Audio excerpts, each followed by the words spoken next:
Chapter 1192, Battle of the Black Skull 6. Before the battle, Morgan had said that she would have been certain of Valor's victory if not for Mordred's reflections. Now that her final echo had revealed itself, Sunny finally understood what she meant. The arrival of the Worm Titan instantly changed the situation on the battlefield, but even such a creature was not enough to spell certain defeat for the forces of Clan Song.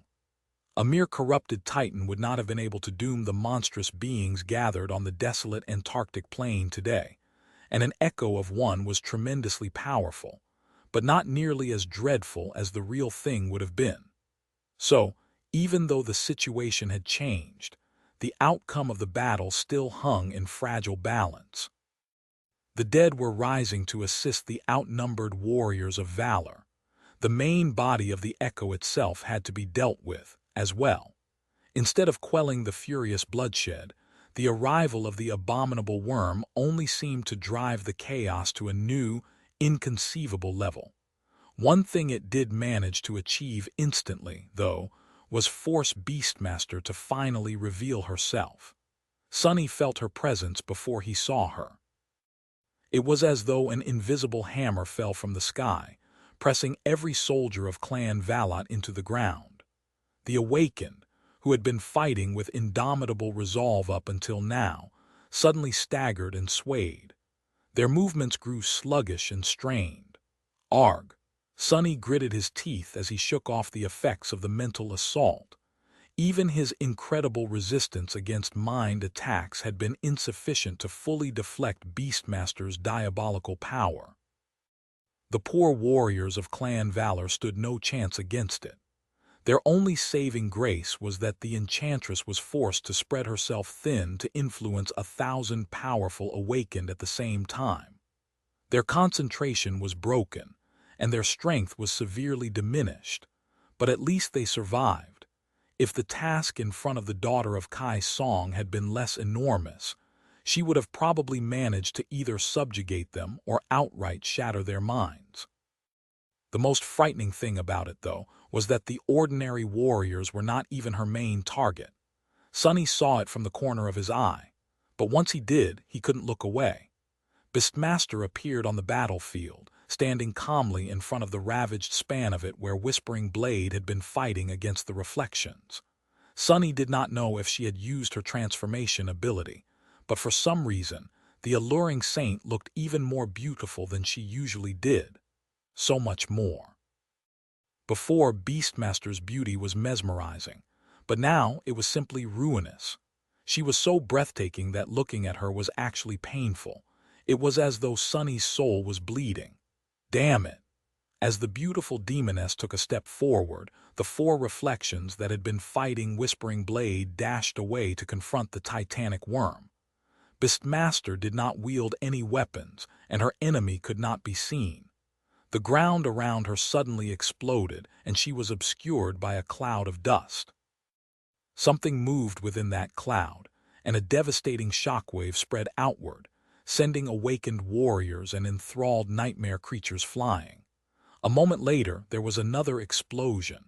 Sunny had entertained ideas of eliminating the demonic enchantress, but looking at her bizarre clash with Madoc 1 using ethereal mental attacks, the other invisible swords, he was suddenly not sure that he was qualified.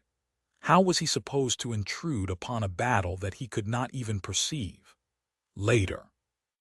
For now, he still had an unfinished task.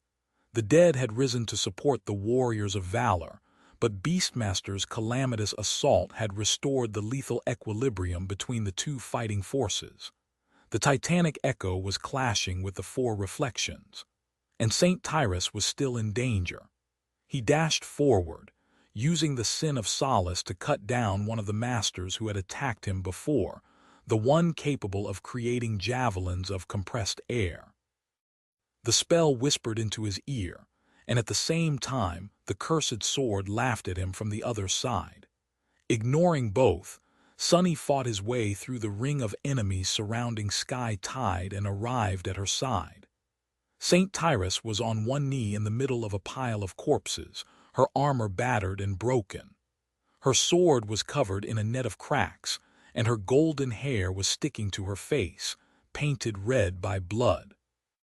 Nevertheless, her amber eyes were as calm and severe as always, full of grave resolve and unbreakable will. But they were full of pain and exhaustion, too. She couldn't have been all right after bearing the brunt of Beastmaster's power for so long.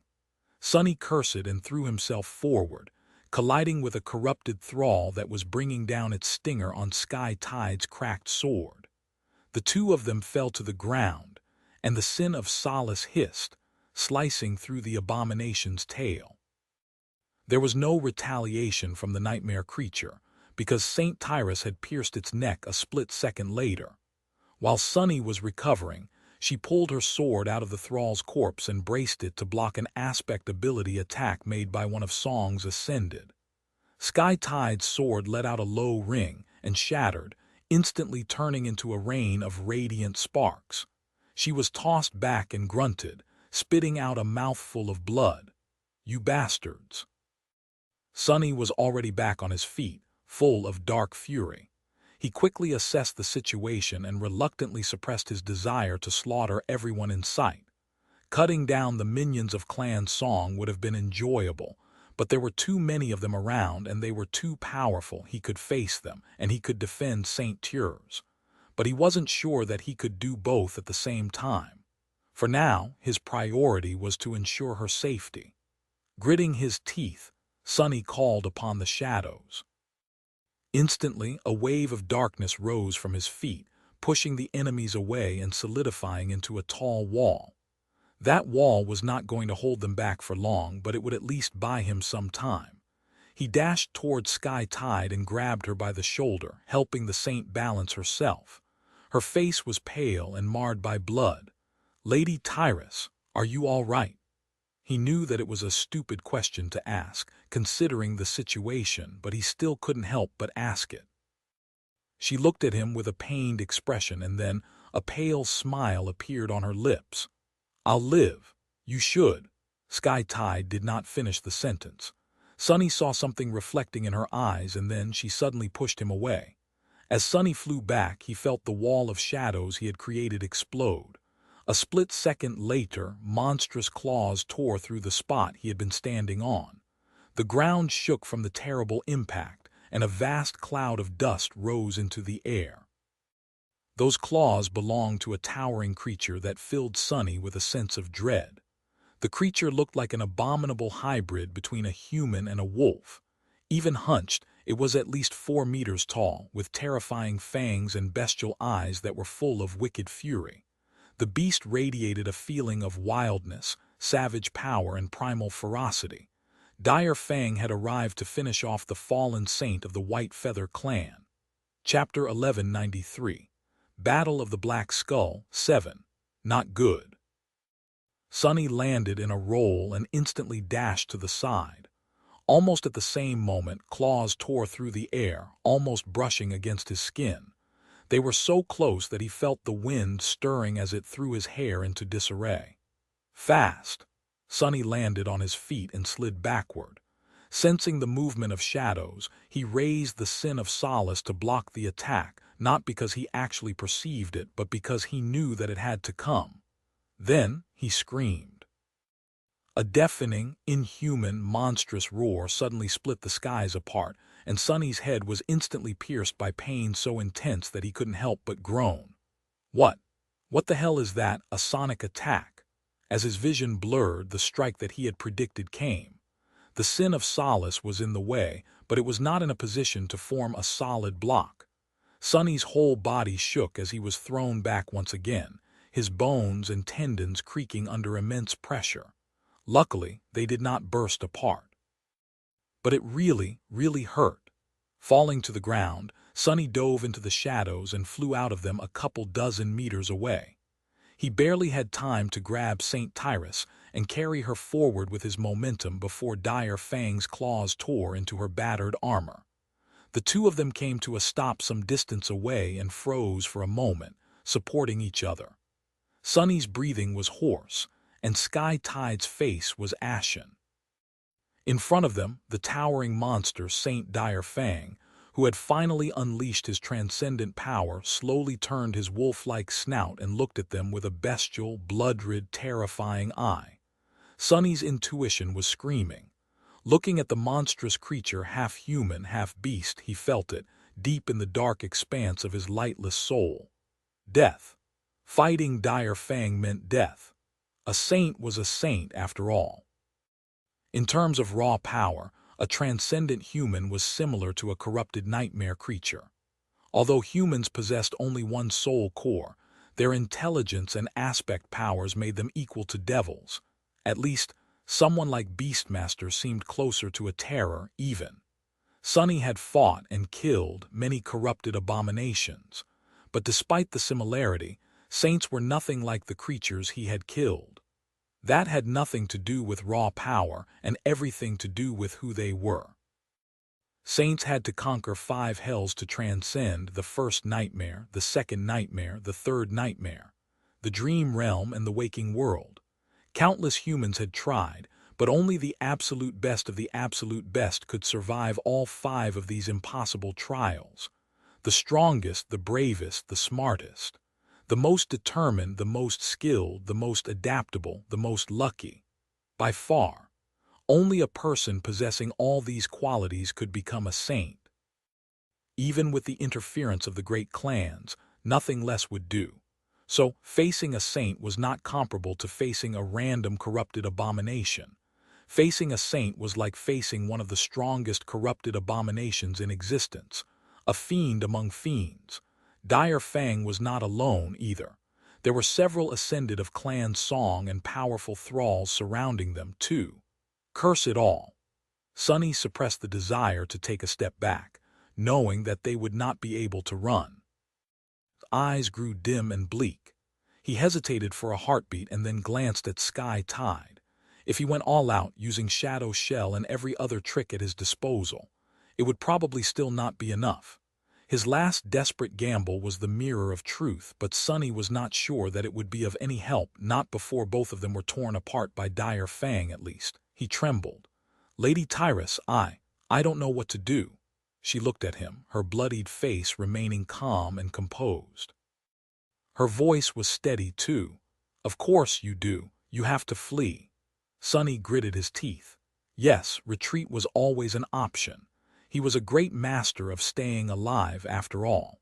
He could dissolve into shadows and emerge from them hundreds of meters, or even a few kilometers away from the dreadful saint. He could become one of the shadows as well, and thus immune to all physical damage. That was how he had survived on that snowy field in the Antarctic center after all. The problem was that he couldn't take anyone with him. And so, Sky Tide's meaning was clear. She was telling him to leave her and save himself. But Sunny, he didn't want to, and so he was not going to. There was no time for conversations, really, so he simply raised his sword and snarled, "Like hell I will." In the next moment, the monstrous figure of Dire Fang turned into a gray blur. He was moving too fast for Sunny to trace where the attack would come from. Even Shadow Sense could not keep up with the bestial saint, and so all Sunny could do was guess. Crap! He summoned the shadows again, trying to build another wall around them. However, it was smashed apart before receiving the chance to solidify. He tried to block the attack of the Transcendent with the Sin of Solace again. However, it was pushed aside with disheartening ease. He put himself between Dire Fang and Saint Tyrus. Arg! Sunny felt his throat being ripped open by a sharp claw. He reeled back and grabbed his mutilated neck, feeling blood flow through his fingers like a river. Damn it, that hurts. He used the dying wish to heal the lethal wound, exhausting the accumulated charge of the transcendent charm. It was still not enough to change the situation. The monstrous beast was already lunging to deliver another attack, and this time. Before Sunny could react, a blinding flash suddenly illuminated the world, and the gray blur lunging at them was suddenly swallowed by an explosion of white flames. At the same time, a figure wielding a slender rapier appeared in front of the ascended of Clan Song. She moved between them like an apparition, deflecting a rain of attacks with measured elegance and strange, seemingly irrational ease. Cassie pulled the attention of the enemy masters and thralls, while Nephise positioned herself between Dire Fang and Sunny. The towering beast emerged from the flames. Wisps of white fire were dancing on his fur, but he did not appear burned. The saint bared his fangs in a murderous grin. Looking up at the towering monstrosity, Nephise calmly brought her radiant longsword into a high guard. "Sunny, are you all right?" he sighed. "Damn, it is indeed a stupid question to ask." Chapter 1194, Battle of the Black Skull 8. 1194 Battle of the Black Skull 8. Sunny let out a terse breath. "Yeah, I'm fine. Just got my throat ripped out. No big deal." He lowered his bloodied hand, revealing the wound that had already disappeared thanks to the Death Wish enchantment. There was a lot of blood on his neck and the black silk of the Shroud of Dusk, but under it his skin and flesh were perfectly fine. A corner of Neff's mouth curled upward. "I see." Then she looked at Dire Fang with a severity that seemed cold enough to freeze a person to death and said calmly, "In that case, Lady Sky Tide, please fall back with Song of the Fallen. Master Sunless and I will remain to cover your retreat." Saint Tyrus was in no condition to face Dire Fang in battle.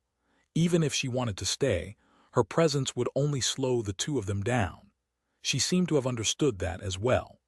Even if she didn't, Sunny was not sure that Sky Tide was in a position to refuse Neff's orders. She was a vassal of Clan Valor, after all, and Nephise was technically of the same status as Morgan.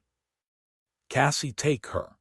There was nowhere really safe on the battlefield, but getting closer to the main body of Valor's force and away from the most dangerous enemies would increase Sky Tide's chances of survival by a lot.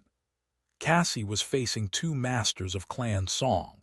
Her rapier did not seem to move very swiftly, but somehow it was always where it needed to be to deflect their attacks.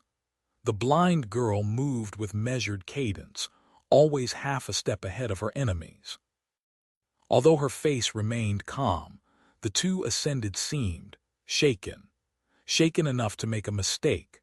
Just at that moment, one of them summoned his aspect ability to turn the ground under Cassie's feet into treacherous mud, while the other committed to a powerful thrust of his sword.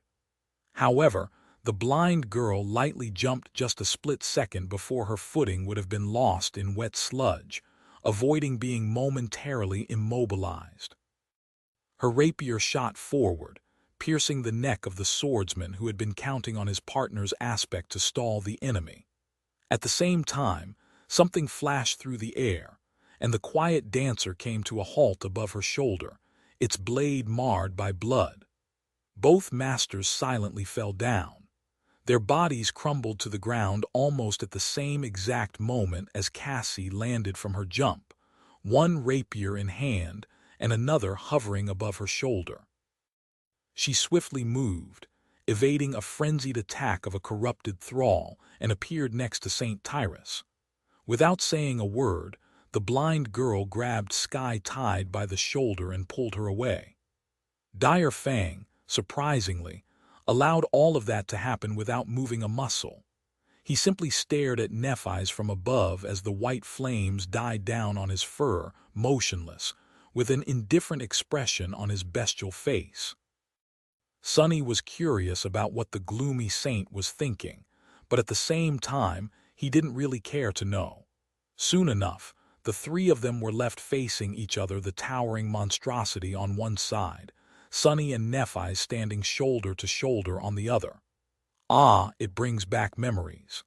The situation was entirely different, and the enemy was entirely different. The two of them were entirely different as well. So much had changed, and yet he couldn't help but feel as if they were back under the branches of the Soul Devourer, looking up at the carapace demon and preparing to bring the enormous abomination down. Dire Fang's snout moved, and suddenly a deep, reverberating voice escaped from it, making Sunny's bones tremble. "You are Broken Sword's daughter." Nephise tilted her head a little, then answered calmly, "I am." Red sparks swirled around her head, forming into a helmet.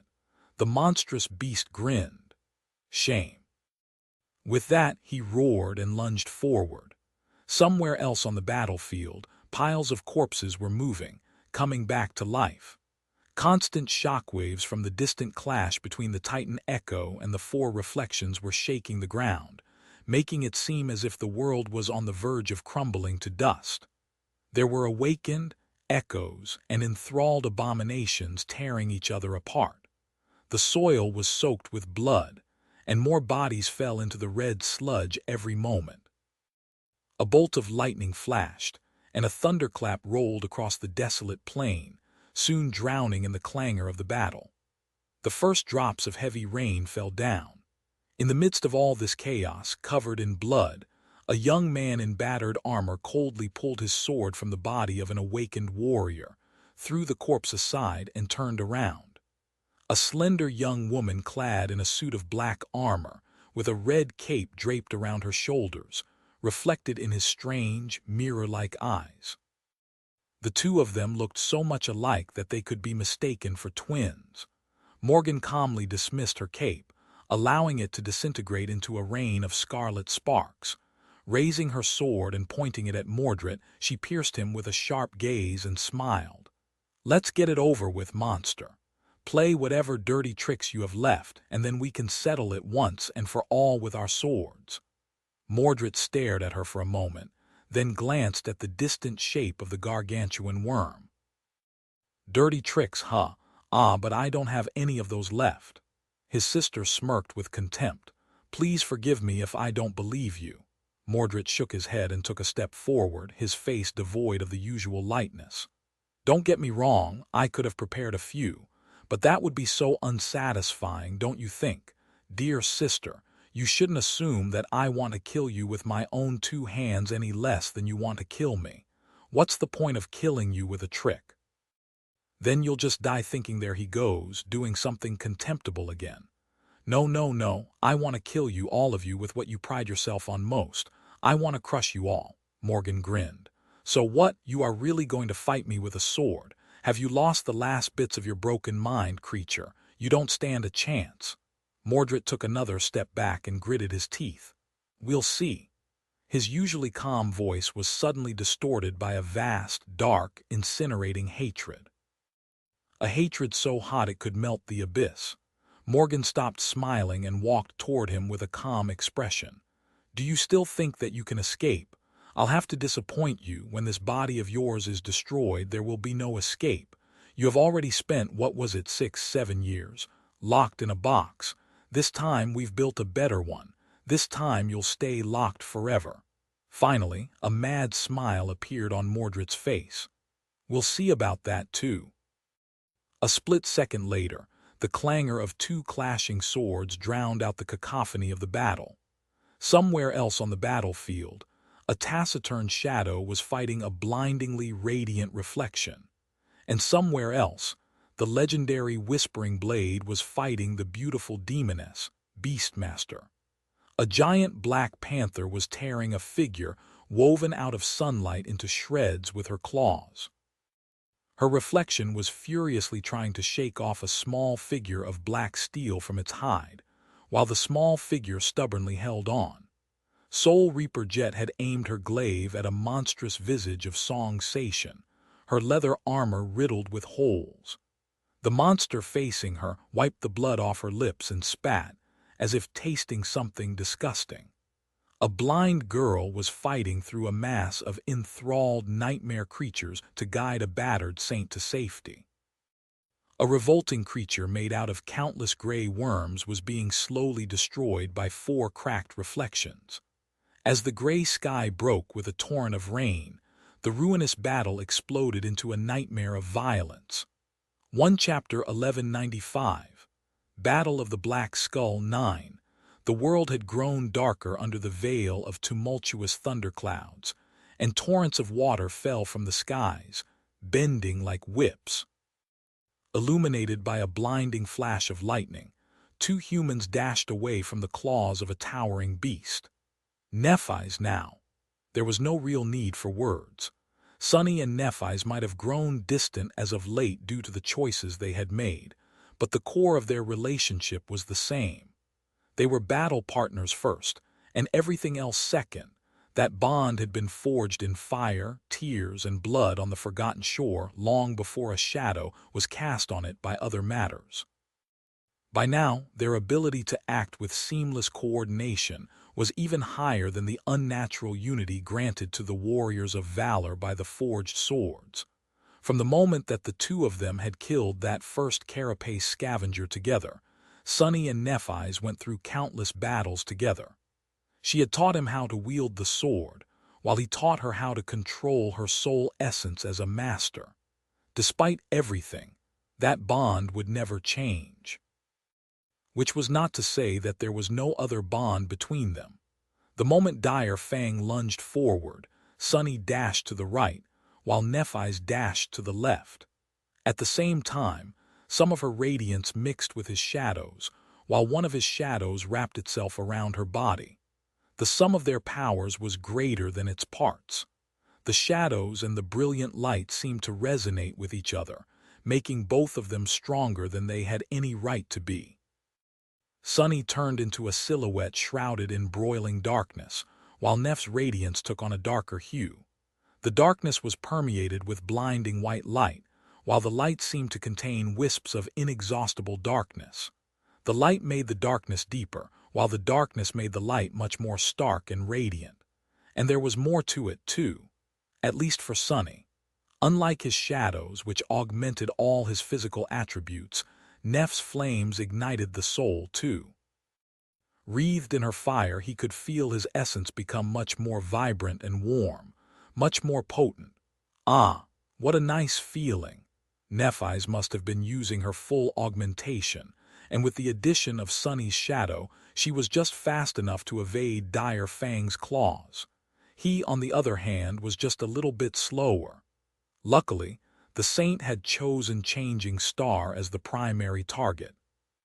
Since he couldn't attack both of them at the same time effectively, the strike directed at Sunny was not as inescapable as it could have been. Sunny felt a slight sense of dissatisfaction. So, we are back to that. Neff is the bait while I am the blade. He didn't like it one bit. In any case, Dire Fang had made a mistake. A very serious mistake. He shouldn't have paid less attention to Sunny. Because while his soul was aflame with Neff's radiance, a few of his abilities received a transformative boost as well, not the least because he could spend his essence more freely. Get ready, bastard! Neff eyes landed from her dodge and instantly pivoted, barely avoiding the beast's follow-up strike and slashing at his arm with her incandescent sword. At the same time, Sunny allowed himself to be buried under a wave of shadows. What emerged from them, however, was not a human, but a four-armed fiend clad in a suit of fearsome onyx armor. The creature was like a spawn of darkness, but its eyes burned with furious white radiance, and its mouth was like an incinerating furnace of white flame. The two of them had created distance between each other, and so Dire Fang could only face one at a time. That was why he was a fraction of a moment too late to react to Sunny's attack. Faster, faster, faster. The ground split and exploded under his clawed foot as Sunny pushed himself forward. The air, which was usually soft and unnoticeable, was suddenly like a wall. He broke through that wall. The drops of rain seemed to freeze in place as they fell. Sunny wanted to let out a scream, a roar, a battle cry. But he didn't, of course. Why would he announce his strike while attacking the enemy from behind? The sin of solace fell silently. But Dire Fangs was suddenly not in the place he had been a split second before. The towering beast had twisted, somehow, to avoid the transcendent blade too swift to be seen. Sunny only felt the air being displaced by the Saint's massive body a heartbeat later. That was fine, too. He fell down, crouching on his four hands, and felt something tear through the empty space above. In the next moment, there was a blinding flash and an angry growl. Dire Fang might have been able to avoid Sunny's attempt at backstabbing him, but by doing so, he was forced to turn his back on Nephi's. And Nephi's, without wasting a single moment, used this chance to plunge her incandescent sword into the beast's hide. The towering creature disengaged and stopped for a moment, looking down. There on its flank, a long wound could be seen through singed fur. Drops of blood were rolling down his side as they boiled. The laceration was shallow and not at all serious. However, Dire Fang had received a wound, no matter how small, while Sunny and Nephi's had not. His bestial face contorted into a vicious snarl. The saint did not say anything before launching into another attack. There was no need for words, and none of them had anything to say. Their swords, claws, and aspects would be doing the talking. A spirit of flame, a spawn of shadows, and a savage beast clashed in the middle of a terrifying battlefield. They were moving so fast that it was hard to see what was happening. Flowers of white fire bloomed in the middle of a pouring rain, and the ground shook from the fury of their murderous clash. Their battle was frenzied and turned everything around them into pure havoc, but it wasn't senseless. In fact, each of the three remained chillingly cold-blooded and calculating in the midst of the furious confrontation. Even while augmenting each other, Sunny and Nephi's were much slower and weaker than the Saint of Clan Song, but not to the degree where he could instantly annihilate them. More importantly than that, there were two of them. Even if they were not Dire Fang's equals in terms of raw power, they could use their knowledge and understanding of each other to make up for the gap in strength. And so, the battle raged on. Scores of strikes were exchanged in the span of a dozen seconds. The ground was broken and upturned. The rainwater mixed with the soil, turning it into mud. The mud was incinerated by the flames, turning into ash. For a few short moments, a fragile equilibrium seemed to have been created between the two masters and the saint. Astonishingly, Sunny and Nephi's had not been ripped to pieces by Dire Fang, like a couple of Ascended should have been. They even managed to push him back, but Sunny was not very happy about the result. It was because he knew that this equilibrium would not last long. Right now, even while fighting at the absolute limit of their capabilities, both sides were carefully studying their adversary. The side that managed to glean the enemy's strengths and weaknesses first was going to win, while the side that failed was going to be killed. Well, how wonderful!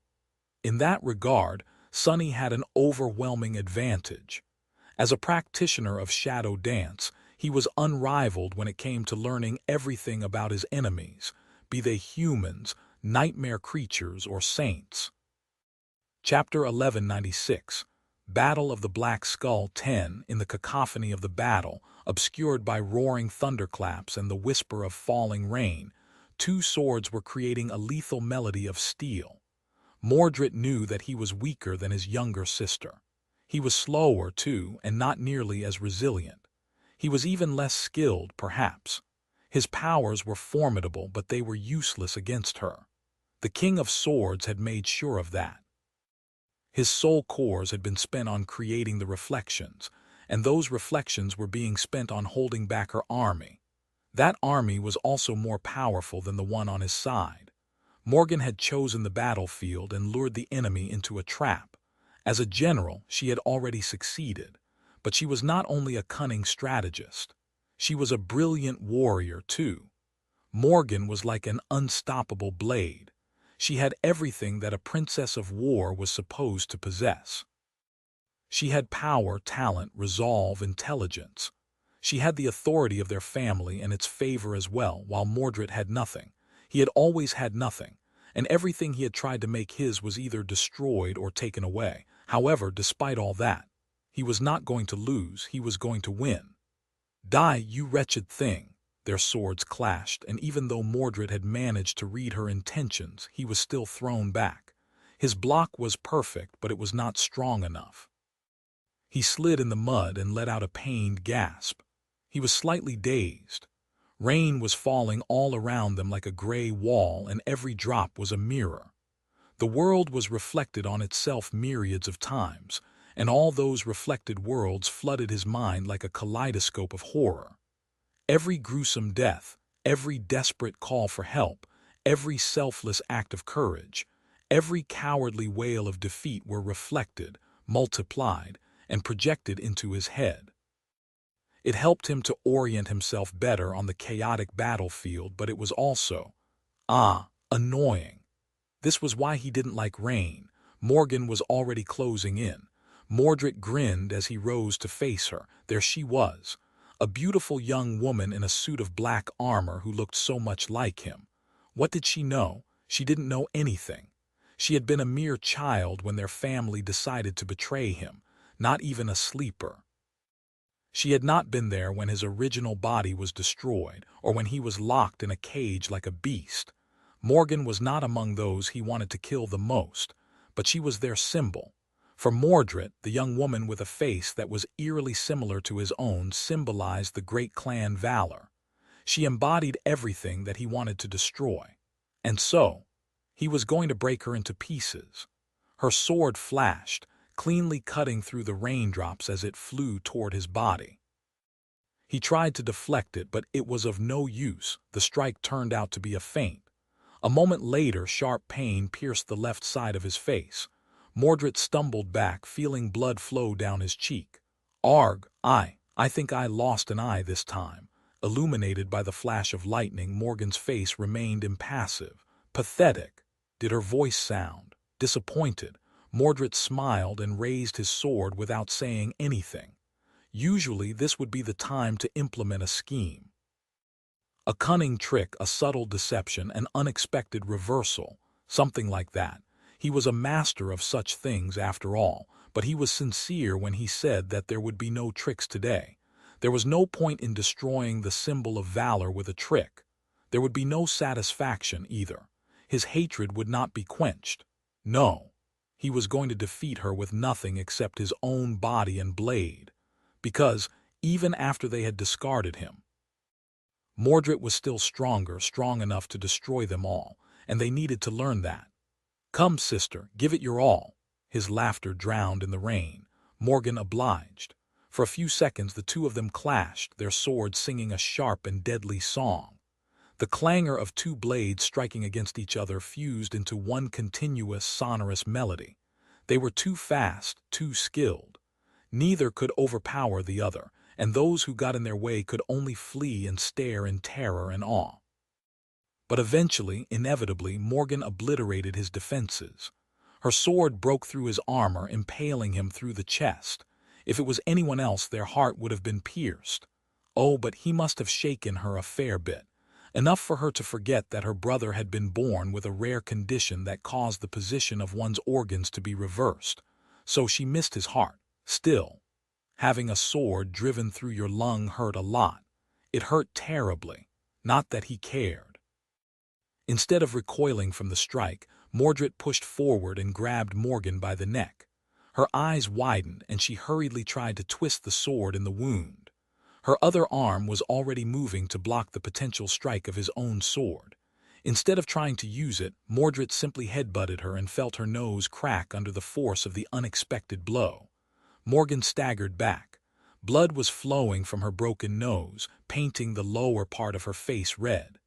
You vile scum! Her sword, which was still lodged in his chest, scattered into a whirlwind of scarlet sparks. He couldn't help but stagger and let out a pained yelp. She was, without a doubt, going to summon it back. But that would take a few seconds at least. Not caring, Morgan lunged forward. Her leg whipped into the air, aiming to take his head clean off. Mordred blocked it with his sword and felt his sword crack. His sword broke. There was more pain. Morgan's shin cut through his sword, his armor, and his forearm. The bone broke, the muscles split, and the tendons tore. His bleeding hand fell to the ground. Not paying it any attention, Mordred stepped forward and drove his broken sword into the narrow crack between her breastplate and the segmented steel skirt protecting her lower waist. The jagged blade plunged into his sister's side. Even though her flesh seemed as durable as steel, he pushed it as deep as he could before the broken memory disintegrated into a rain of sparks. She let out a stifled groan and pushed herself away. I'll kill you. She tried to hide it, but there was a hint of hesitation in her voice. Morgan was winning. She was definitely winning. She had only received one serious wound while her enemy already looked half dead. He looked like a walking corpse. So why? Why was he so calm? What was wrong with him? She felt a chill run down her spine. Her sword was already manifesting itself back into reality. Mordred was summoning a new weapon as well. He glanced down at his severed hand and stepped over it indifferently. "No, you won't." There was a hint of finality to his words. Gritting her teeth, Morgan blocked out the pain and attacked once again. Chapter 1197, Battle of the Black Skull, 11. A booming thunderclap shook the world. But the bestial roar that tore through the clangor of the battlefield was much more deafening. It rolled across the ravaged land like a physical force, sapping the strength of the warriors and making them sway. Sonny, who was very close to the source of that roar, cursed under his breath as he pushed the pain aside and twisted his body to avoid being sliced by the monstrous claws of the rampaging saint. Dire Fang's hand flew past him, and while Sonny was trying to bring the sin of solace down on the creature's monstrous limb, Nephi's attacked from the other side, her sword turning the whipping streams of rain into boiling vapor. The two of them were like hunters fighting against a powerful beast.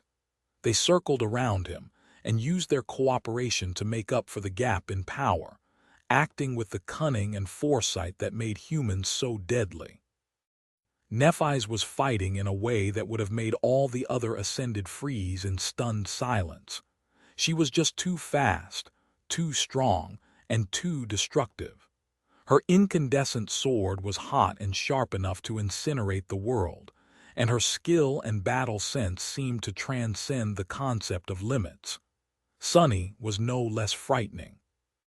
Hidden in the tenebrous embrace of the shadow shell, he fought with the ferocious power of a true-born fiend, and used his inhuman physique to move in a way that no human could repeat, and no opponent could predict. Much more importantly, despite the stark difference between the two of them, one shrouded in burning darkness, the other suffused with beautiful light, they fought and acted as one. That combination was too lethal for a mere beast to survive. However, their enemy was not a beast, no matter how animalistic his form appeared. Dire Fang's transformation ability allowed him to become a strange hybrid between a wolf and a man. His claws, his fangs, his bestial eyes, his thick fur, as well as his inhuman rage, his savage bloodlust, and his primal might, all of it made Sonny feel as though he was fighting a nightmare creature. But the saint was not a nightmare creature. Behind all these monstrous traits hid the cold, calculating mind of a human. And as a human, he had benefited from the vast legacy of accumulated knowledge, an insight that all humans were the inheritors of. In other words, Dire Fang possessed the body of a powerful abomination, but fought with the sublime skill of a gifted human warrior. Because of the nature of his transformation, the saint was using a strange mix of a hand-to-hand martial art and a knife-fighting technique. Only in his case, sharp claws were playing the role of the knives, and he had 20 of them. He had a maw full of terrifying fangs as well, and the level of skill this transcendent possessed, or any transcendent really, was truly stunning. Sonny was not sure if he had ever faced an enemy with such mastery over their weapons of choice. If he did, they could probably be counted on one hand. In any case, despite the best efforts of Sonny and Nephi's, they simply couldn't bring the saint down. They couldn't even seriously wound him, really. They were barely managing to stay alive. There were several cuts on the massive beast's body, but the two of them had received much more damage than Dire Fang. Both of their armors were battered and dented, and Sonny could taste blood on his tongue. Feeling a hint of despair crawl its way into his heart, he gritted his teeth and dashed forward to capitalize on the small window of opportunity Nephi's had created and deliver a vicious blow. The attack missed. He's a monster. A moment later, his body shook as it was batted away by an unexpected but perfectly executed elbow strike. The breastplate of the mantle dented and almost cracked. Nephi's launched into a reckless attack in order to buy him a little time to recover. She was going to pay for it without a doubt, but at this point their battle was not about remaining unscathed. It was about being a little bit less broken than the enemy at the end of it. Arg! Dire Fang was powerful, Dire Fang was skilled, and worst of all, Dire Fang was strange.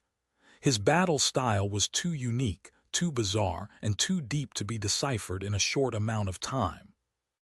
It had been perfectly tailored for his monstrous transcendent form, with its contradictory physical traits and attributes, which were both human and not. He displayed a level of essence control so intricate, deliberate, and ingeniously applied that it made Sunny question his own talent. No, it was not a question of talent. It was simply the innate superiority of a higher rank multiplied by the amount of effort put into integrating essence into a combat style, both by Dire Fang himself and many battle masters of clan song. It was the benefit of being a vassal of a great clan. This was possibly the first dedicated essence technique Sunny had a chance to study. He had not even known that such things were possible or existed. And if all of that was not enough, Dire Fang's aspect abilities were flawlessly blended into his battle style as well. It would have been much worse if Sunny had to somehow guess the Saint's abilities first. Luckily, he had already learned them from Cassie. Dire Fang's dormant ability enhanced all his senses, especially his hearing and the sense of smell. He could even feel the tiny vibrations spreading through the ground. As a result, he had no blind spots. He also seemed to be able to predict the actions of his opponents by observing the tiniest changes in their stances, muscle contractions, eye movements, and other things Sunny had no knowledge of. His awakened ability was a physical augmentation tied to his emotional state. The angrier he got, the more pain he felt, the more powerful he would become. Things like that were usually unreliable and impossible to control, sometimes even detrimental, but Dire Fang seemed to possess absolute control over his emotions. He could summon the most murderous rage at will while remaining perfectly cool-headed and composed. Dire Fang's ascended ability was the debilitating sonic attack, and his transcendent ability, well, it was self-evident. So, with the knowledge of that, Sunny had to come up with a way to kill him. A master killing a saint. That had never happened in history, but it had to happen today. He was going to make it happen. Chapter 1198, Battle of the Black Skull, 12. The three of them were like an obliterating hurricane. The bloody fight between Dire Fang, Sunny, and Nephi's was no less furious and destructive than the clashes between the other saints that were happening on the battlefield. Or maybe even more so. Any awakened, echo, or enthralled abomination that dared to enter the sphere of destruction created by their fight was instantly torn apart. And so soon, no one dared to any more. All the soldiers could see were dark shapes moving with dreadful speed within the rain, and billowing clouds of scalding steam that were sometimes illuminated by bright flashes of beautiful white radiance. Maybe only Kai could make out what was happening inside, due to his awakened aspect ability. I hope the fool does not rush here to help us. Sunny was trying to dismantle Dire Fang's battle style to shadow him, but his progress was too slow. Every second they spent fighting against the terrifying saint threatened to be their last, and even if they continued to remain alive, their fates would be sealed due to simple exhaustion, both of their bodies and their souls. Sunny and Nephi's possessed astonishing endurance, and their pools of essence were many times larger than those of ordinary masters. However, they still could not compete with a saint. Saints were monstrous not only because of their power and aspect abilities, but also because of how potent and vast their reserves of essence were. To masters like them, these reserves appeared nearly inexhaustible, especially to Sunny, who was burning through his essence fast due to the shadow shell. He was never going to win the war of attrition against Dire Fang, so he had to dismantle the Saint's battle style faster, much faster. Even though he could not concentrate on this task since simply staying alive demanded almost all of his attention. Not good.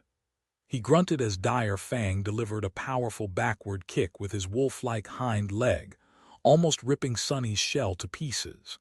He managed to deflect the blow, and even tried to scratch the Saint with the Sin of Solace, but the jade blade got tangled in the thick fur, shearing some of it off, but leaving no trace on the enemy's skin. Sunny had already delivered a shallow cut to Dire Fang before, so the sinister whisper was supposed to be driving the Saint mad. However, he showed no sign of being affected by the curse. It seemed that breaking the mind of a transcendent, which was the sharpest of weapons in and of itself, would not be easy or possible at all.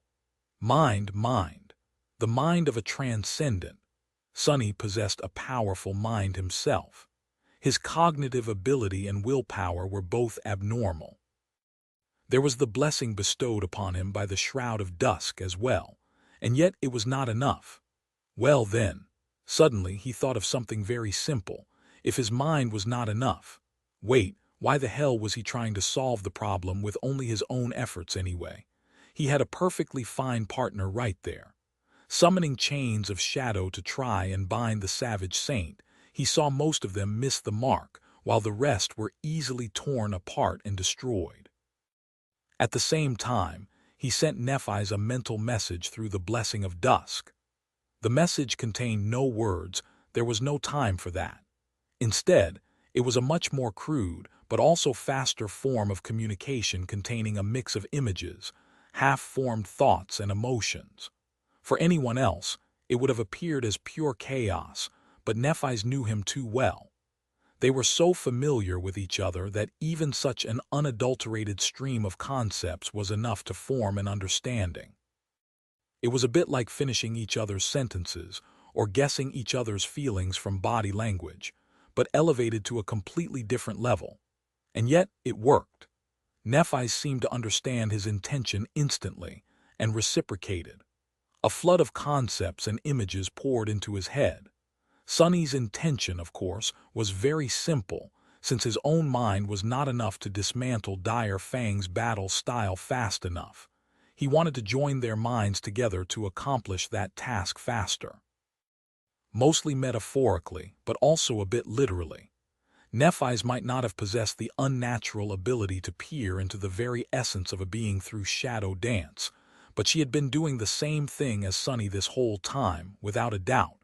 She had been studying the enemy, trying to discern the patterns of his battle technique to circumvent them. More than that, her insight, while not supernatural, was in no way lacking in value. It was absolutely the opposite. Neph was a genius of combat after all. She was born and bred for battle, and there were very few people in the world who possessed the same chilling level of affinity to bloodshed and destruction as her. Sunny had his own insights about the way Dire Fang fought, and she had hers. By combining them, they would be able to enhance each other's understanding of the enemy in the same way that their powers were augmenting each other beyond the usual limits of their aspects. Hopefully. Sunny growled and continued to fight. The shadow fiend sometimes moved like a human, and sometimes like the creature that he was. He bent in strange ways, used his long arms to dash on all fours like a wild animal, and delivered attacks with the onyx spike at the end of his tail. His sword, his claws, his teeth, and his horns were all weapons, so he used them all in tandem. When that was not enough, he summoned shadows or stepped through them to attack the Saint from an unexpected angle. Nephi's was pushing her body to the limit as well. Her flames burned and danced, trying to envelop their enemy or coalescing into incinerating jets that could cut through flesh and bone with frightening ease. She seemed to possess an authority over the battlefield that was almost frightening. And while they did that, they also exchanged a torrent of thoughts and concepts at tremendous speed. Sunny was sharing his knowledge, while Nephi's was sharing hers. The pieces of the puzzle were flying into his head, slotting into the grand picture with satisfying clicks. Some of them he had figured out himself, but some were new and unexpected. It seemed that Nephis possessed a perspective that was both similar and different from his own, but no less keen. She paid attention to things that Sonny would have never thought about and arrived at conclusions that he might have missed. The same was true in reverse, but together, they missed nothing. They saw everything. It was as though they were omniscient, and with that omniscience, everything clicked in place and the essence of Saint Dire Fang was revealed to Sonny.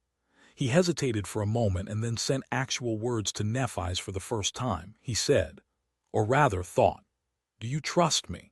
Chapter 1199, Battle of the Black Skull, 13, Sonny had done it. He had dismantled Dire Fang's astonishing battle style and peered into the very essence of it. The core of the Saint's combat technique was laid bare, with all its components, the body, the mind, and the soul, revealed to Sonny with stark clarity. With that knowledge, he could predict what Dire Fang would do. He could even perform some of the same things despite the difference in their aspects and physiques. And armed with that understanding, Sonny finally realized that there was no way for them to win. The fearsome Saint was just too powerful, skilled, and intelligent. He held the outcome of the battle in a firm grasp, biding his time until the perfect opportunity inevitably presented itself. And their own strength was not enough to change that outcome. Even if Sonny knew that a strike was coming, he would not necessarily be fast enough to dodge it. Even if he knew the enemy's intent, he would not be strong enough to survive it. And neither would Nephis, at least if their level of strength, already unthinkable for mere masters, remained the same. But it did not have to, did it? Do you trust me? What a loaded question. Sonny had his reasons, but it was true that he had gone against Neph's wishes in pretty much every instance where it mattered. He had abandoned her in the Dark City, refused to leave her in the Crimson Spire, and then fled from her again at the grand ball of clan valor, just to end up by her side anyway. It was a bit funny and a bit sad, but most of all, Sonny wasn't sure if she did actually trust him. He wasn't even sure if he himself would have trusted him. The same was true the other way around. And yet, as far as he could see, that was their only chance to emerge from this fight alive. If he could only prove to her somehow that "I do." What? The calm answer came almost instantly. It startled him. Sonny dashed away to avoid being caught in the Saint's maw, dove under lightning-fast claws, and barely managed to get out of the way of a stream of billowing white flame that covered his retreat. Well, that makes things easier. He called upon a certain memory and sent Nephis a short thought. Then, in about 5 seconds, give it all to me. 5 seconds was the amount of time needed for the memory to manifest itself. It was not a very large amount of time, but in a battle against a saint, it was like an eternity.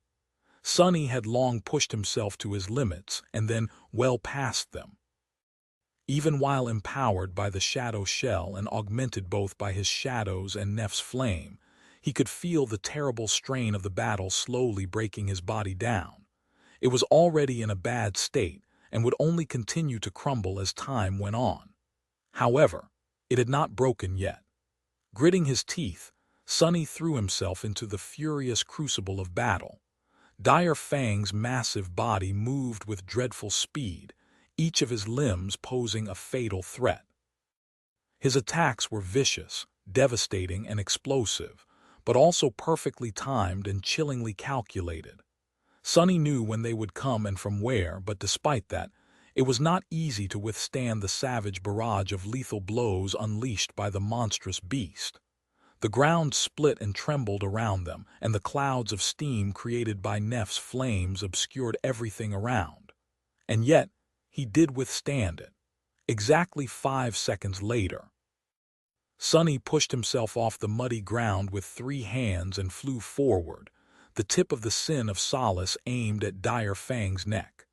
The saint easily dodged it and retaliated with a powerful blow, which Sonny awkwardly blocked. He let out a pained scream and was thrown backward, in the direction where Nephi's was rising from her knees. Sonny landed on his feet and struggled to maintain his balance as he slid through the mud. He might have fallen, but she stepped forward and supported him from behind, placing a hand on his back. Both of them were standing, but they had lost the advantage of surrounding the enemy from two sides. Worse than that, they were both in the single line of attack now, Nephi's hidden behind the towering figure of the Shadow Fiend. Dire Fang's bestial eyes ignited with satisfied malice. And at the same time, Sonny's fifth shadow, as well as all of Neph's flame, poured from her hand and into his shell, leaving her entirely exposed but gifting him with twice the amount of physical augmentation. Instantly, his power exploded. His strength, his speed, his endurance, his agility, all of it soared to heights that Sonny had never experienced before. The two of them had experimented with augmenting each other in his basement, but he had not invented the shadow shell yet back then. Now, all the parts came together to create a truly terrifying combination. Of course, it was not the smartest of tactics by making one of them exceedingly strong while leaving the other one weak. They were giving Dire Fang a perfect opportunity to get rid of the weaker enemy first, and then deal with the other one without being encumbered by the numerical disadvantage. But that was only true if the Saints survived long enough to figure out what happened. Sonny was not planning on giving him such a chance. He had to finish this fight in one exchange. So, I don't just need to kill a Saint, I also need to kill him with one strike. Well, isn't it wonderful? There was no more time to think, only to kill.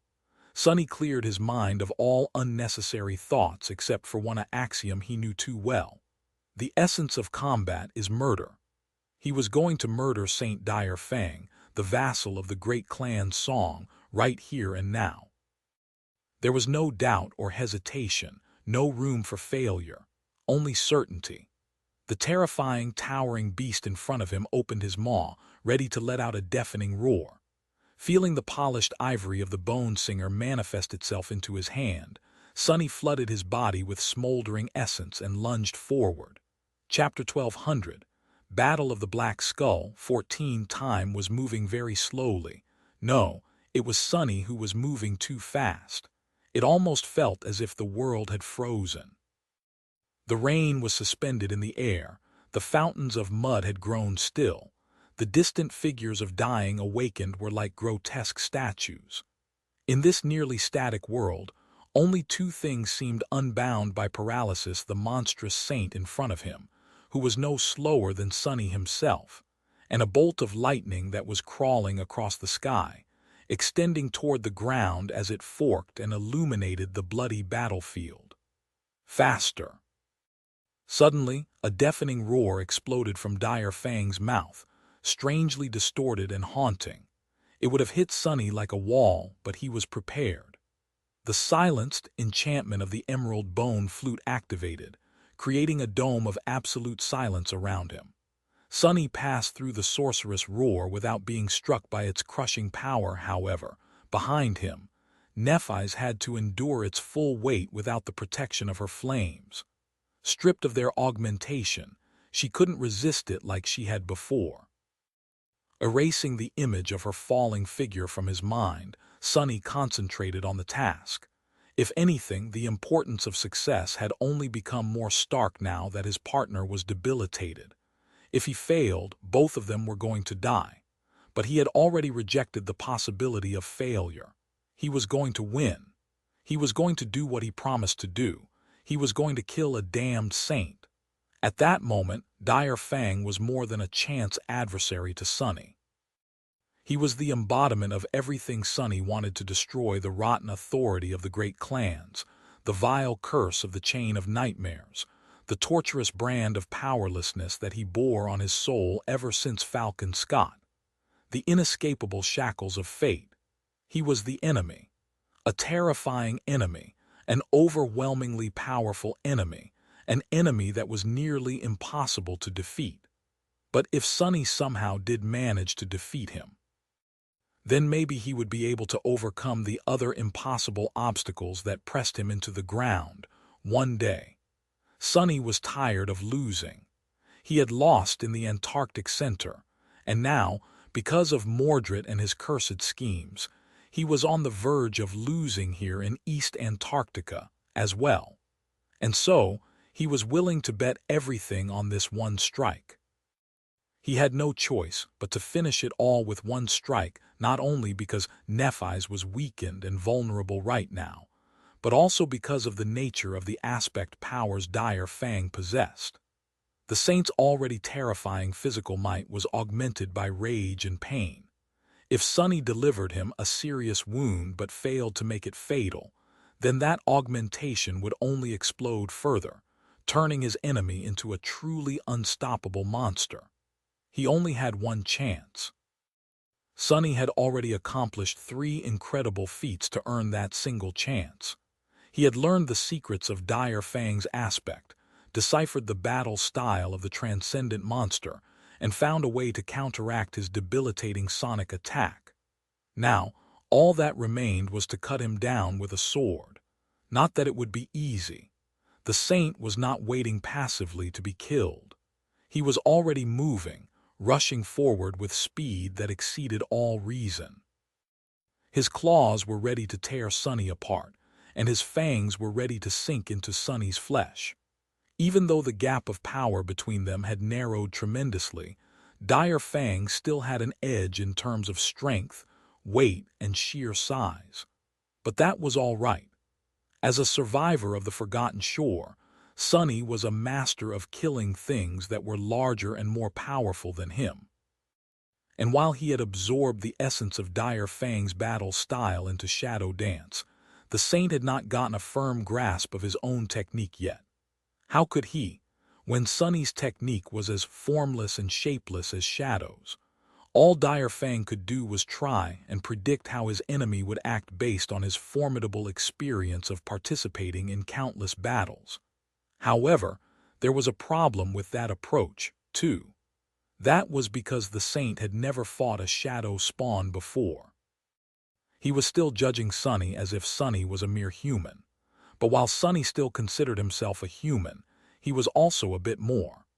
As the two of them closed the distance, prepared to strike, Sonny used the inherent flexibility of a shadow dance practitioner to bend his body in an extreme and almost unnatural way. At the same time, he used the physical characteristics of his fiendish shell to switch from running on 2 feet to a low, beast-like gait. As a result, the Saint's claws tore through the raindrops above his head, while his momentum remained the same. Sonny gritted his teeth and let out a bestial growl as he used all his prodigious strength to push himself off the ground and leap into the air.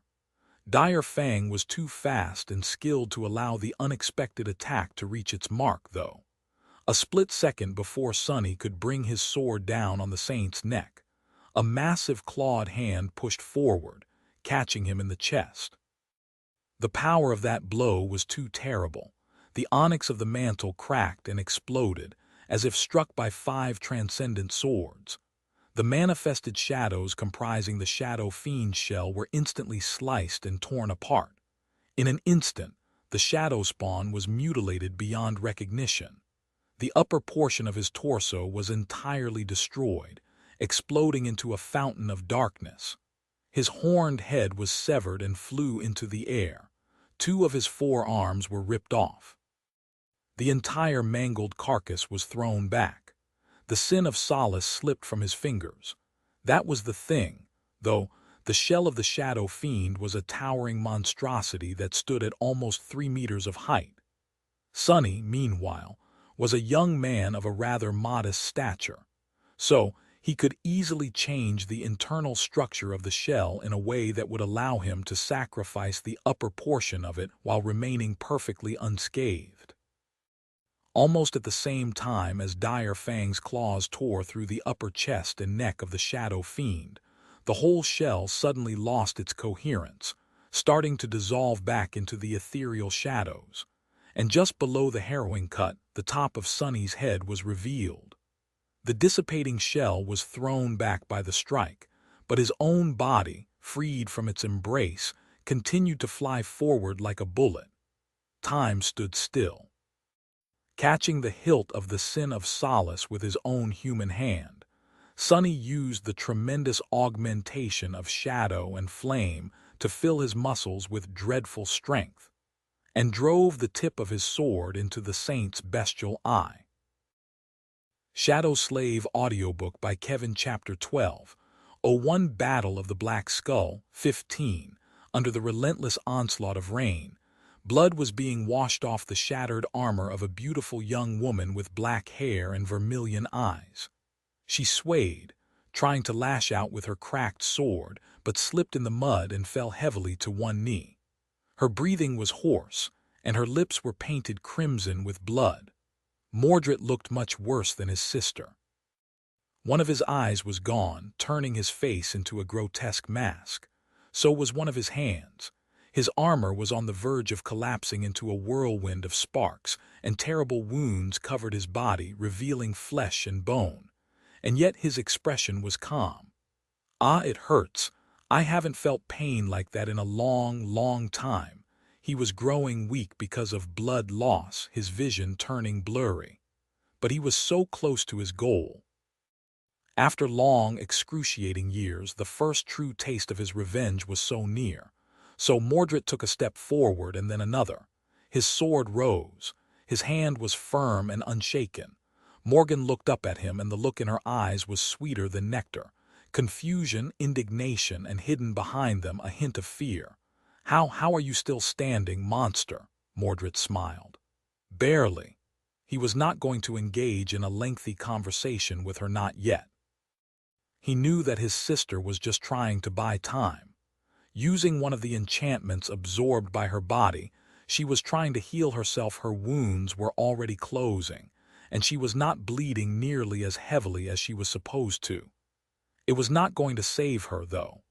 Morgan might have been able to heal herself, but she couldn't replenish her essence, her focus, and her stamina. She was tired, and that fatigue was only going to get worse. It was going to seep into her bones and into her mind, dooming her. He just had to last a little bit longer than that. His sister gathered what little remained of her strength and dashed forward with a furious growl. Her sword flashed, sharp and cunning, aiming for his neck, and Mordred knew that he wouldn't be able to block or evade it, so he didn't. Instead, he just shifted his torso slightly, allowing the sharp edge to cut into his clavicle instead of his neck, endured the blinding flash of pain, and drove his own sword into a crack in her armor. Morgan groaned. Before she could do anything, he swung the bloodied stump of his right hand, hitting her in the temple with the torn edge of the steel vambrace. His sister was thrown back, dazed. Mordred felt a bit lightheaded, too. A long sigh escaped from his lips. Through the veil of rain covering the battlefield, he could see what was happening around them. Clan Song was losing. The titanic worm was battered and mutilated, but 3 out of the 4 of his reflections had already been destroyed. The last one, the one wearing Whispering Blade's face, was not going to last much longer, either. Saint Maddock himself was close to prevailing in his harrowing battle against Beastmaster. Silent Stalker and Summer Night were still fighting, both stubbornly refusing to admit defeat. At this rate, both of them would perish, and even if the taciturn daughter of Kai Song prevailed, she wouldn't be able to continue participating in the battle. Even the reflection of Sir Gilead seemed to be failing against one of Nether's children that Sunless had somehow made his. The scoundrel himself, meanwhile, Mordred felt the desire to raise an eyebrow, but he was too weak and tired to do that. Dire Fang is dead. Sunless and the Dreamspawn killed a saint. This was a terrible, disastrous piece of news, but he couldn't help but feel impressed. Good for them. Morgan tried to stand up, and he pushed her into the mud again with a cruel strike of his sword. There was more pain, and it was suddenly hard for him to keep balance. By now their clash looked nothing like a noble duel between 2 royal descendants. It was simply a brutal, graceless, vicious brawl, but Mordred liked it more that way. It was much more sincere, much more honest. Why would murder look pretty when it was so ugly? His sister was still refusing to give up. They clashed several more times, and each time Mordred was on the losing end of the exchange. Until he wasn't. At some point, somehow, almost unexplainably, he gained the initiative in this abhorrent dance of theirs, and once he did, his advantage grew like an avalanche. No matter how many wounds he had accumulated, no matter how terribly Morgan hurt him, Mordred was unshaken. His one remaining eye glimmered, reflecting her dwindling confidence.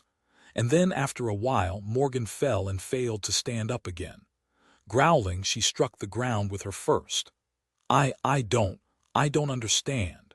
How are you, what trick? He smiled, dragging his aching body toward her. Now was the time to talk, not only because Morgan had finally exhausted all her monstrous reserves, but also because he was tired as well. He needed a few moments to catch his breath and prepare for the final strike. You don't understand. Oh, but it is so simple. There is no trick. Yes, you are stronger than me, faster than me. You are maybe even more skilled than me. However, dear sister, I am infinitely superior to you in one aspect. The most important aspect.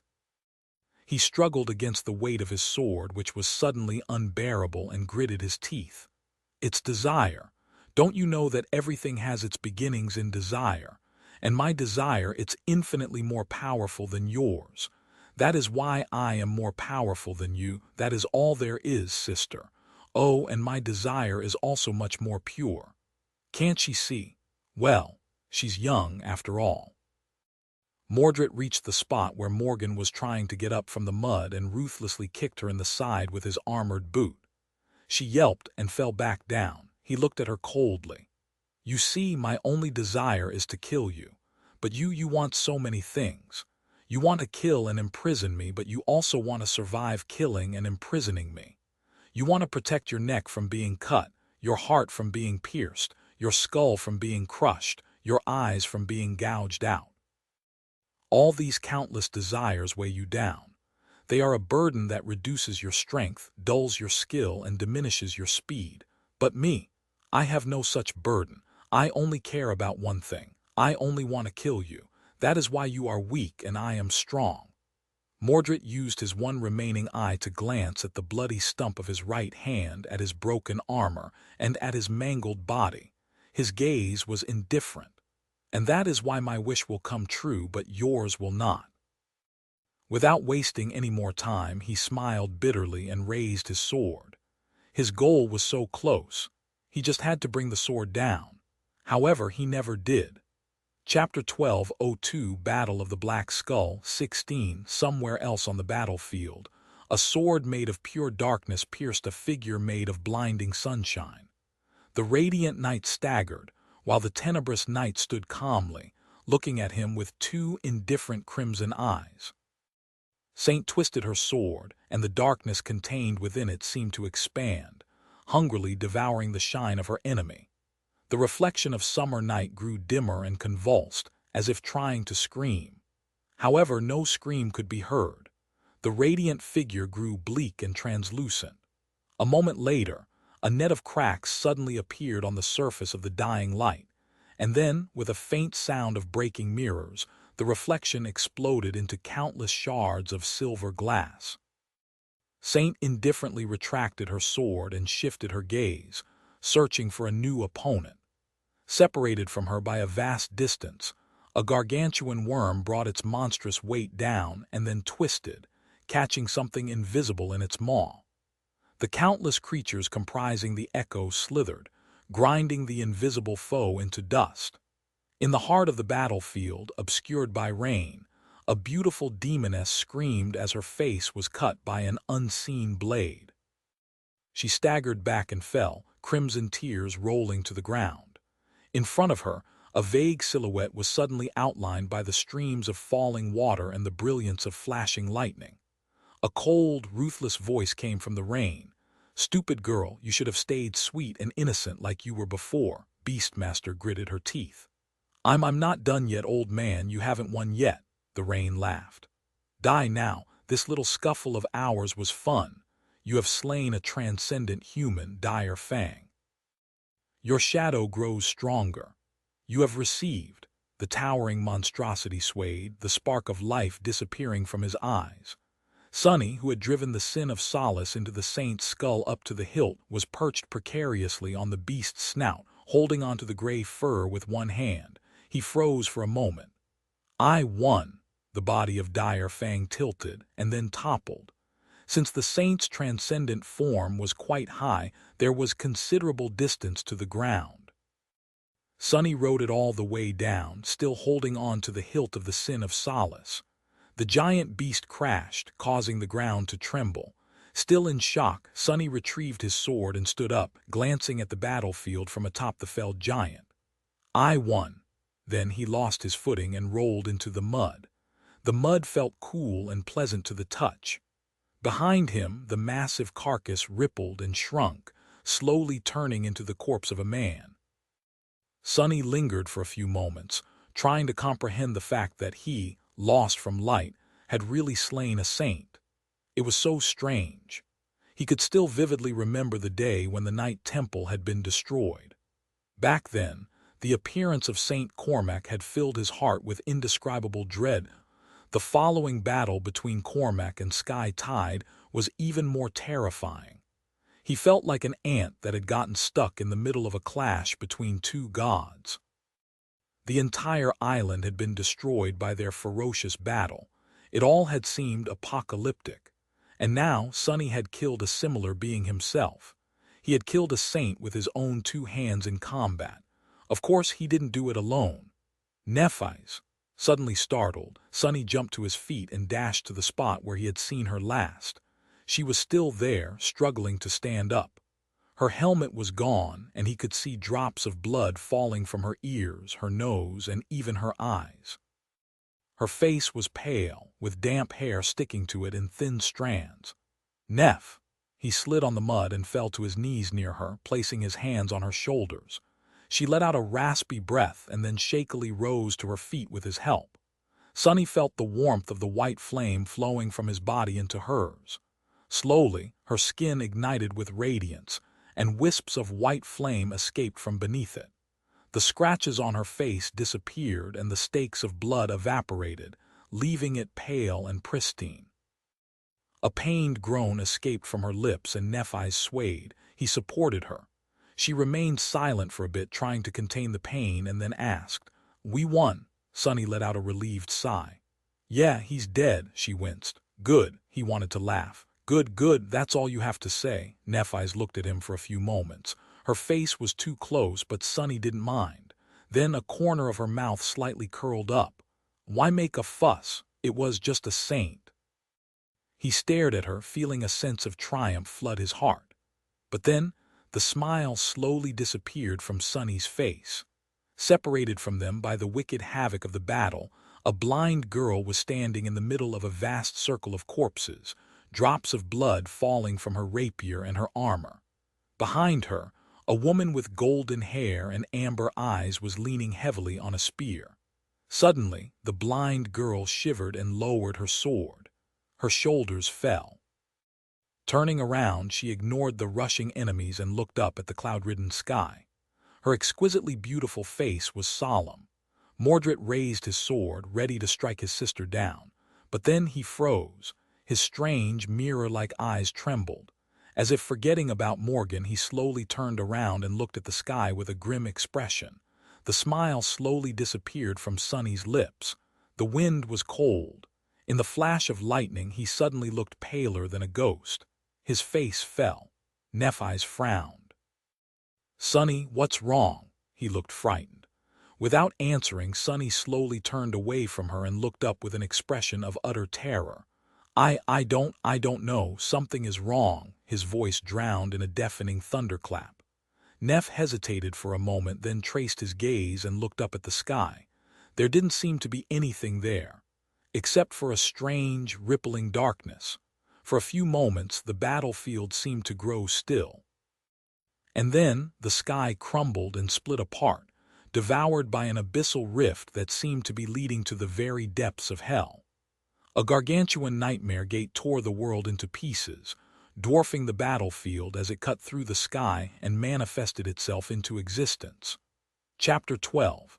O3 Battle of the Black Skull. 17. The sky parted, sliced through by a narrow vertical rift. Behind it, the fabric of reality made way for a dark, harrowing abyss of nothingness. Both light and darkness seemed to be twisted and changed near the gate, breaking as they were destroyed. The rift dwarfed the entire battlefield, stretching for hundreds and hundreds of meters into the shattered sky. The abandoned outpost, and the black fissure of the nightmare gate that led to the vicinity of the Black Skull, looked tiny and insignificant in front of it. An invisible shockwave rolled outward from the point where the gargantuan rift touched the ground, exerting an almost irresistible force. Sonny braced himself, but still staggered as the wave passed through him, barely managing to stay on his feet. His mind was drowned by the deafening, cacophonous howling of the call. It was many times louder, more unbearable, and maddeningly demanding than it had ever been before. Sonny desperately resisted the overwhelming desire to submit. All around them, the awakened warriors screamed as they grabbed their heads and fell to their knees. Their eyes were wide open, but unseeing. Some were bleeding, and some seemed to be crawling toward the gate. Some were thrown to the ground by the shockwave. The invisible force made no distinction between those serving valor and those serving song. They were all the same in the face of the harrowing rift. Mundane humans, if any had come to witness this battle, would have been outright killed by the pressure of the gate.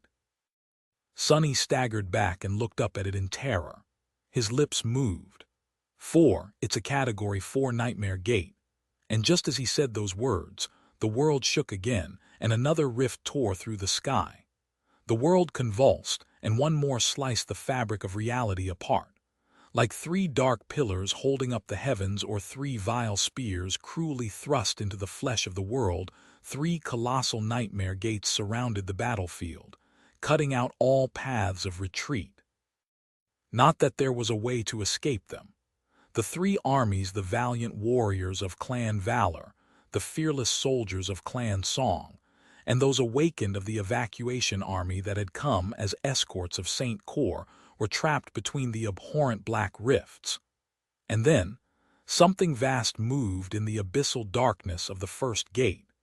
Those who had enough presence of mind left to see witnessed something shift within the nightmare gate. A moment later, giant fingers suddenly pushed from it into the waking world, each as large as a tower.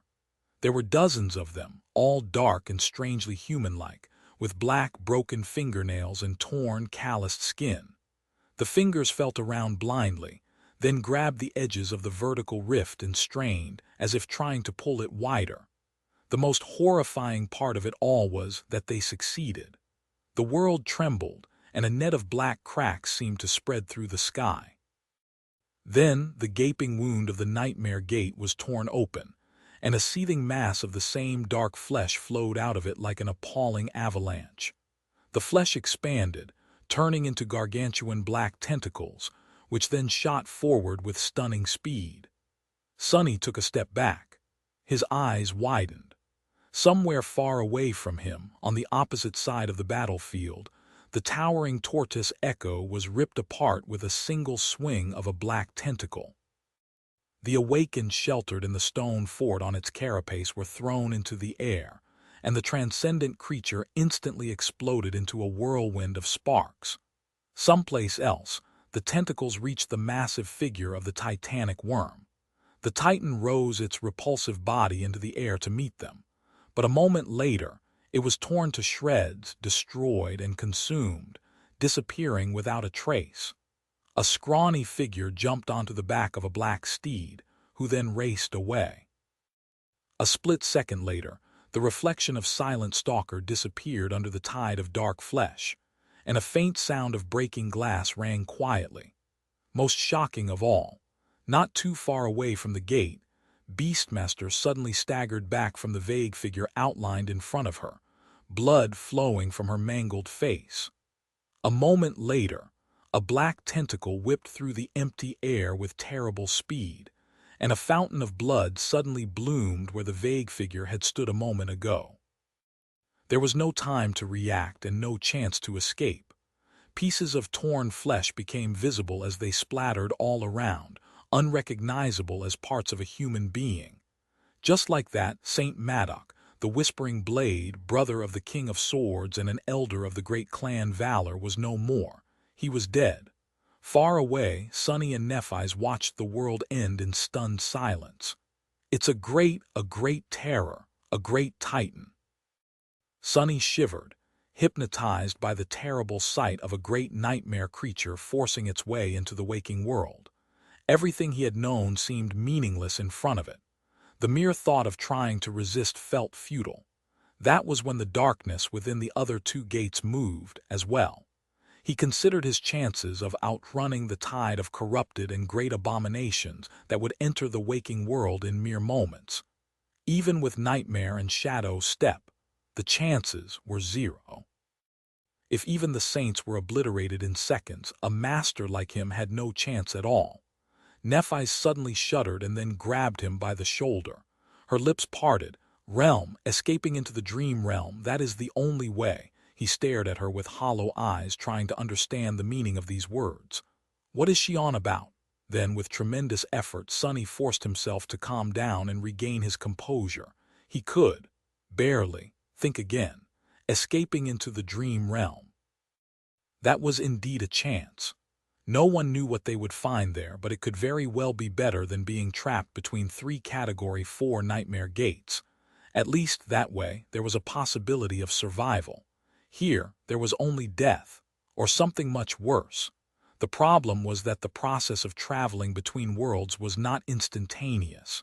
It took time to open the door between the waking world and the dream realm, and even more time to step through. Would they be fast enough to escape? There is only one way to find out. Staring at the great horror slowly pushing its vast body through the broken abyssal rift, Sonny took a deep breath and tried to feel his dream realm anchor. Chapter 12. 04 Battle of the Black Skull, 18. Sonny and Nephi stood side by side as they watched utter devastation being unleashed by the creature crawling out of the colossal nightmare gate. The gargantuan black tentacles were still far away, but they were getting closer with every moment.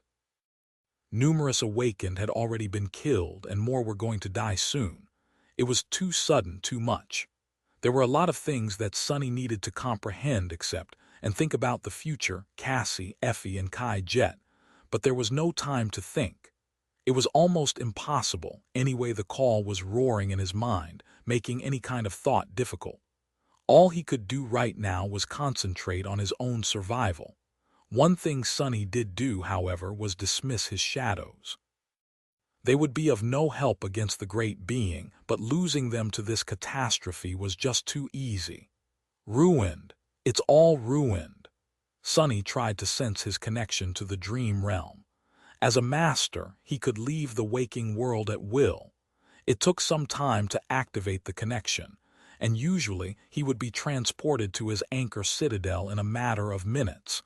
That was not going to happen today, of course.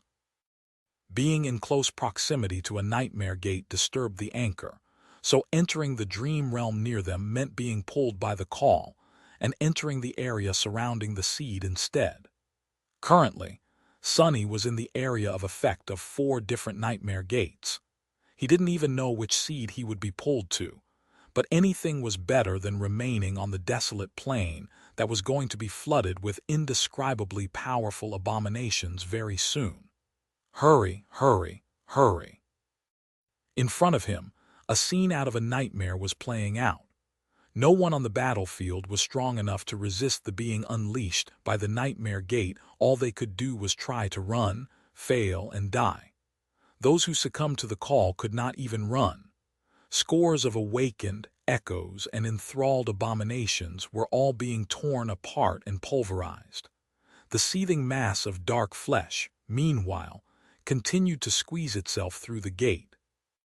The black fingers continued to hold the rift apart, but there was also a gargantuan hand that had emerged from the abyssal nothingness entirely, plunging down to grab a fistful of screaming humans. I need to succumb to the call as well. Sonny had spent it was close to 8 months, by now, the last 8 months having his mind almost constantly assaulted by the insidious whispers of the call. Sometimes they were loud, and sometimes they were quiet enough to seem nearly absent. It had been hard to deal with the maddening pressure at first, but slowly he developed a sort of resistance to the call. He had learned how to fight it, but now, in a bizarre turn of events, he had to surrender to it.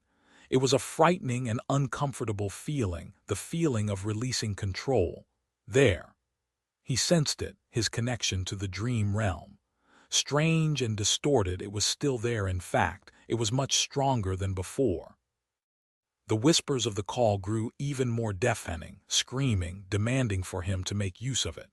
Feeling a strange ecstasy and an immense sense of relief flood his mind, Sonny submitted to their will. Concentrating, he pulled on the connection and felt the border between the two worlds becoming weaker and more ethereal. Before, it had been like an impregnable wall, but now, it was more akin to fog. And he was slowly entering that fog. It was as though something was pulling him from the other side.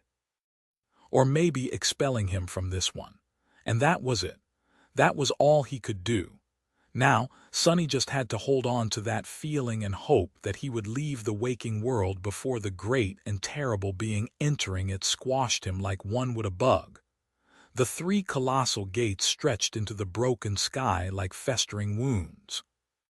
The dark tentacles were rampaging on the battlefield, some whipped around, obliterating the armies of the great clans. Some plunged into the soil and grew taut, pulling more and more of the great abomination into the waking world. Sonny and Nephi stood motionless amidst the harrowing destruction. They did not try to run or search for shelter. There was nowhere to run anyway, and no shelter to be found. The spot where they had fought Dire Fang was as good as any other. It was all up to chance now.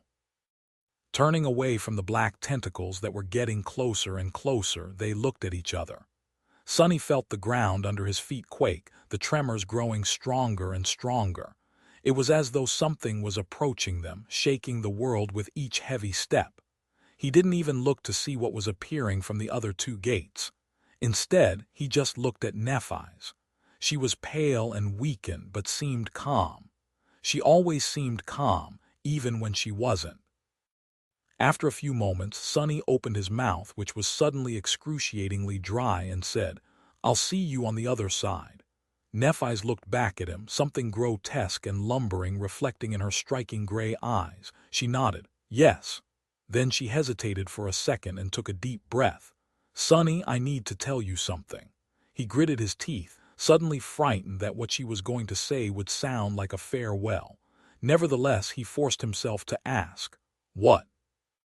Neph lingered for a bit. Then, as the ground under them trembled violently, she suddenly looked away.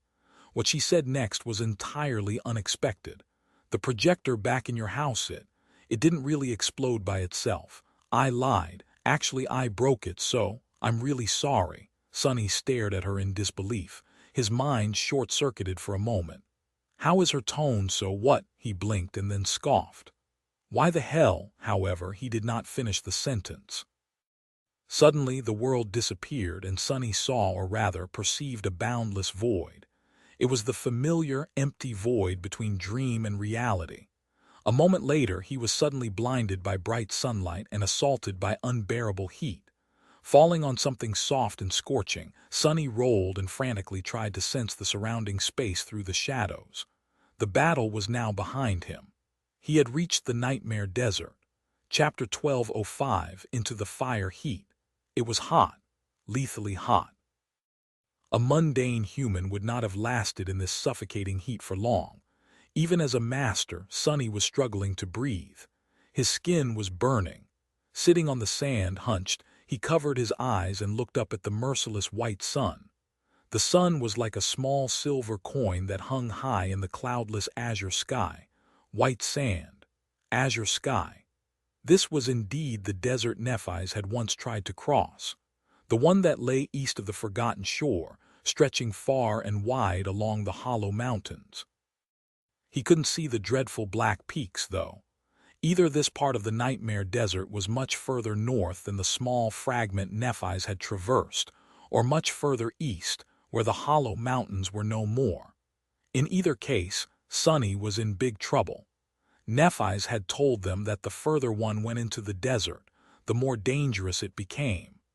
Eventually, she could not advance any more, and chose to take her chances in the mountains instead. Just how deadly was this desert for Nephi's to decide that venturing into a known death zone was a better choice? There was one more thing, too. If it was the same desert, then he had to find shelter before the night came. Failing to do so meant death. Death, Sunny sighed. He was sitting on the white sand, casting 5 stark shadows. A few dozen seconds had already passed since his arrival in this cursed land, and very soon something was bound to find and attack him. He had to move, but his mind was plagued by too many thoughts. It's useless, it's all useless. Just a few minutes ago, Sunny had been full of a sense of triumph. He had defeated a saint. He had won.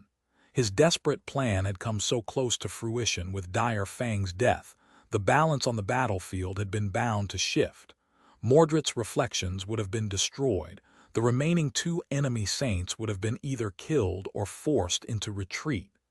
Clan Valor would have achieved a sweeping victory. None of its key figures would have perished, and plenty of Awakened would have remained alive to continue defending East Antarctica until the winter solstice. None of that had happened, of course. Everything had ended in ruin. He had lost. Once again, he had been utterly defeated.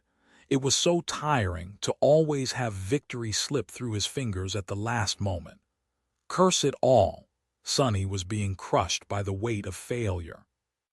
2 great clans had clashed with each other, but the only victor was the nightmare spell. These 3 Category 4 gates. It wasn't hard to imagine what was going to happen next in the southern quadrant.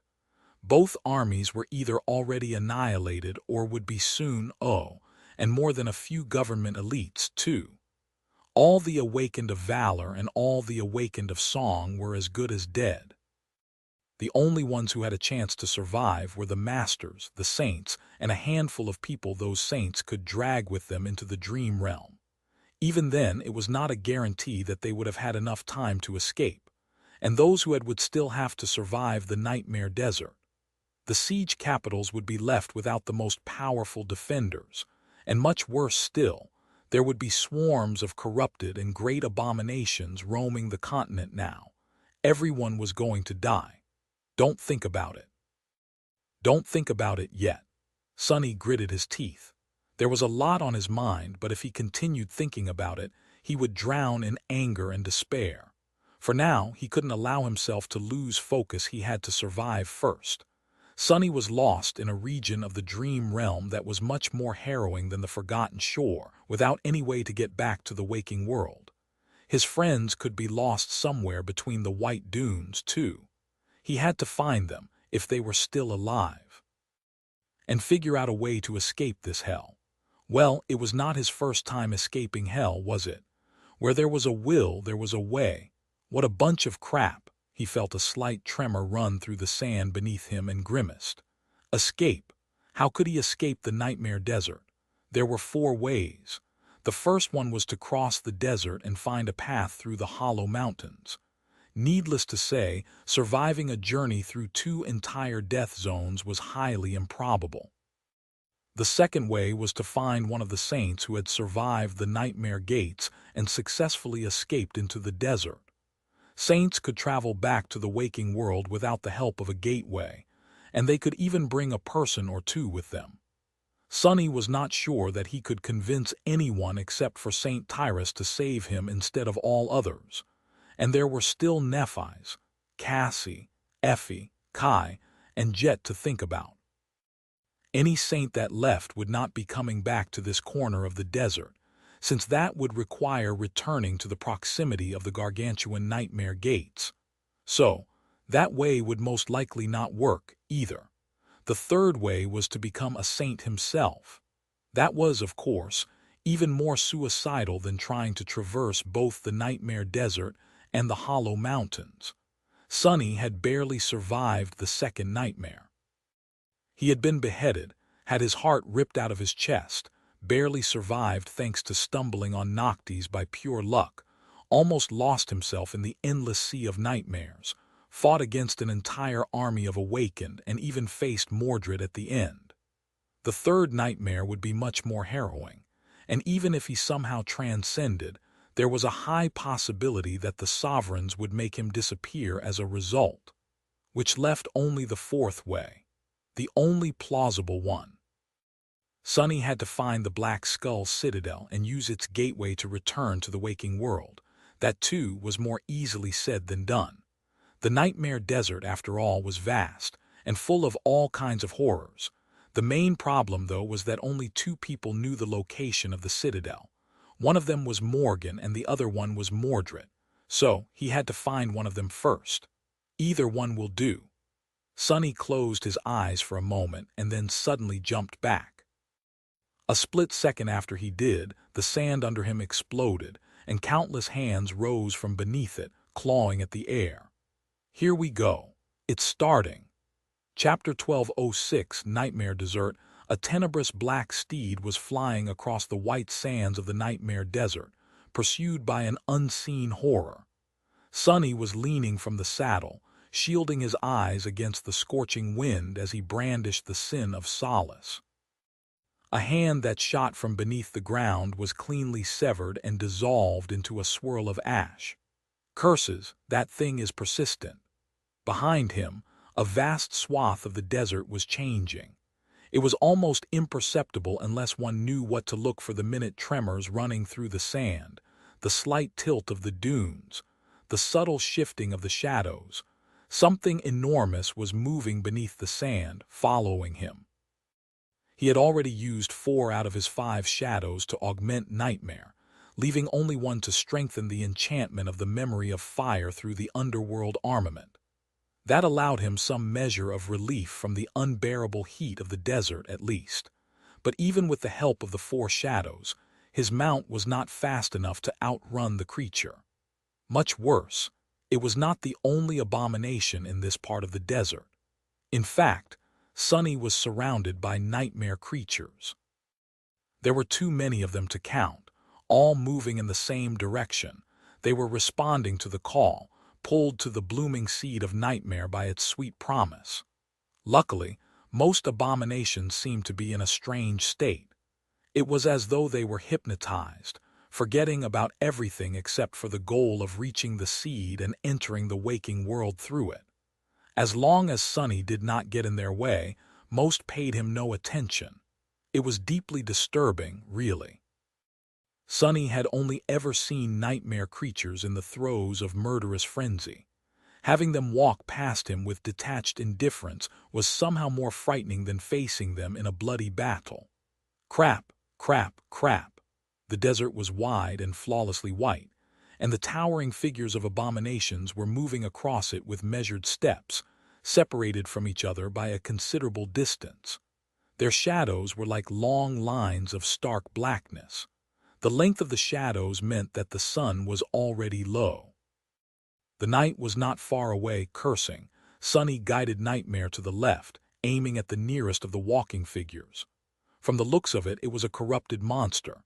The thing was massive and ghastly, with 4 mighty paws and a tail like that of a scorpion. Its insect-like eyes were staring at something hidden far beyond the horizon. The creature was dangerous. But Sunny was more dangerous. As Nightmare flashed past the monster at stunning speed, the sin of solace swung, cleanly severing the abomination's head. They shot past the beheaded creature and continued forward without ever slowing down. A few moments later, countless hands rose from beneath. Rushing away, Sunny turned his head and watched as the hands grabbed the bleeding carcass and pulled it into the sand. Soon, only a few drops of boiling blood remained on the surface. It was as though the massive monster had never existed. The unknown horror stopped following him after that, at least, its hunger seemingly satiated by the morbid offering. Damnation. After a while, he could finally allow himself to slow down. Stopping Nightmare at the crest of a tall dune, Sunny breathed heavily, then wrapped 2 more shadows around himself, enhancing the effect of the memory of fire. That way he was almost comfortable. Summoning the endless spring, he drank deeply, allowing the cool water to breathe some life back into his body. Then he stared at the beautiful glass bottle in his hand. Suddenly, this dormant memory of the fourth tier was the most precious thing in his possession. Who would have thought that it would be so important one day? Water was important, but usually there were many ways to procure it during his wilderness survival courses. Sonny had learned many ways of finding or creating drinkable water in a variety of environments, but none of them would work in this terrible desert. With a sigh, he dismissed the endless spring and looked around. From the height of the dune, Sonny could see far and wide. He could send his shadows to explore too, if need be. However, that would be risky. He wasn't sure that he was ready to part with even a single shadow in this dangerous and unpredictable land. There was no need to anyway. There were white dunes around him as far as the eye could see. Countless nightmare creatures could be seen as well, moving in the same direction. There were also black ruins peppering the desert, half buried in sand. Those ruins did not really seem like the remains of buildings. Their shape was too strange and their dimensions were all wrong. The structures, whatever they had once been, all differed in size. A smaller ruin would not be much of a shelter, but some of the larger ones he saw could save him come the night. Of course, there was also the Black Pyramid. Sonny held his breath as he looked at its ominous silhouette. The tomb of Ariel was always in view, far in the distance. However, no matter how long one moved in the direction of the perfectly symmetrical black edifice, it never grew closer, remaining out of touch like a mirage. That thing might not even be real, but Sonny felt that it was. He also knew that there had to be a way to get closer to it. Nephis had never seen the Black Pyramid before, after all, which meant that it could only be seen from certain parts of the desert, which also meant that there had to be a path to it. Who cares? Sonny certainly didn't. He had no ambitions of conquering the tomb of Ariel. In fact, he wanted to avoid it at all costs.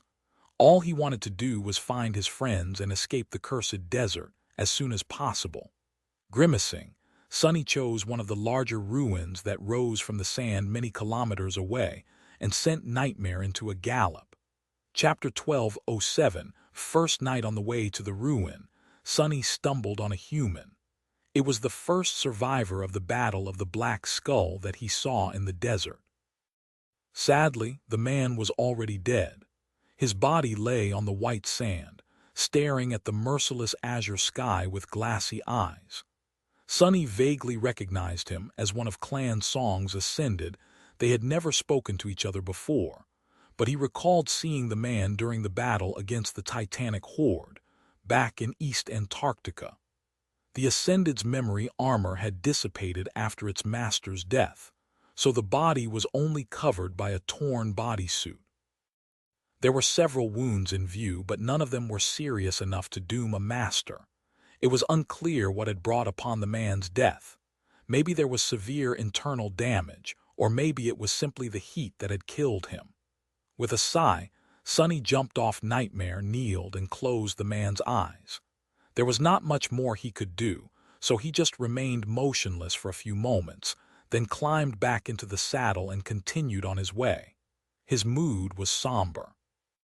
In the end, the sun had almost disappeared beyond the dunes by the time Sonny reached the large ruin.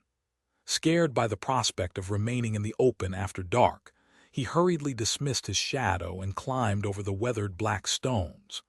He quickly found a narrow fissure in the sand-covered floor and squeezed through it, eventually reaching an underground chamber. Near the end of the narrow crawlway, the stones shifted under his weight, and Sonny fell down in an avalanche of sand. He landed awkwardly and was about to let out a relieved sigh when something cold touched his neck. A steel blade. A hoarse voice resounded from above. "What do we have here?" Sonny carefully put his fingers on the blade of an enchanted glaive and slowly pushed it away from his skin. "Can you not? I really don't want to have my head cut off again." There was a moment of silence and then a soft gasp. Sonny, looking up, he saw a curious scene. The underground chamber was not very large, and there were two beautiful women hiding inside. Both of them were bruised and battered, with grim expressions on their enticing faces. One of them was Jet, and the other one was Song Sation. Soul Reaper was closer to the hole he had fallen from, so she had lashed out with her glaive on instinct. "Yeah, it's me. Say, why are you two sitting here in complete darkness?" Jet retracted her weapon, took a step back, and tiredly lowered herself onto the cold stones. A stifled scoff escaped from her lips. We weren't sure if the light would attract danger. She remained silent for a moment and then said, "I'm really glad that you're alive." Sonny sat up, brushed the sand off the shroud of dusk, and summoned a luminous memory. The two women grimaced, shielding their eyes from the bright light. Now that he could see colors better, he judged that they were in a worse state than he had initially thought. Jet's armor was torn rather severely, and Sation's dress was ripped as well. Its wine-colored fabric seemed dirtied by blood. He coughed, trying not to stare. "Me too." That sounded too sentimental, so Sonny corrected himself. "I mean, I'm glad to be alive, too. Anyway, the light won't attract the abominations.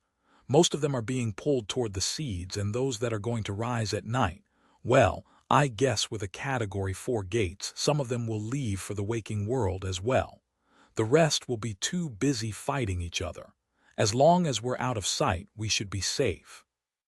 He fell silent. Indeed, the true horror of the nightmare desert the dead soldiers that endlessly continued their ancient battle in the darkness, night after night, as they had for thousands of years had not entered the waking world during the chain of nightmares. That was because most of them were too terrible and powerful to step through Category 3 gates. Now, things would be different. Sonny lingered for a few moments, staring at Jet and Sation. Both were in sorry states, but at least they were alive. He summoned the endless spring and said, "I have water, by the way." Their eyes gleamed. "Then give it here." Jet was the first one to snatch the bottle, acting with a terrible lack of decorum. Well, thirst would do that to a person. Sation, who had been a second too late, stared at her coldly. Nevertheless, she patiently waited for her turn while Soul Reaper greedily drank from the endless spring. Once Jet was finished, she let out a delighted sigh and passed the bottle to the daughter of Kai Song. The latter, at least, had enough composure to bow slightly and say "thank you" before bringing the memory to her parched lips. Sonny watched this scene incredulously. "Weren't the two of you trying to kill each other? I swear I saw you fight. How come you're together?" Jet leaned back and smiled.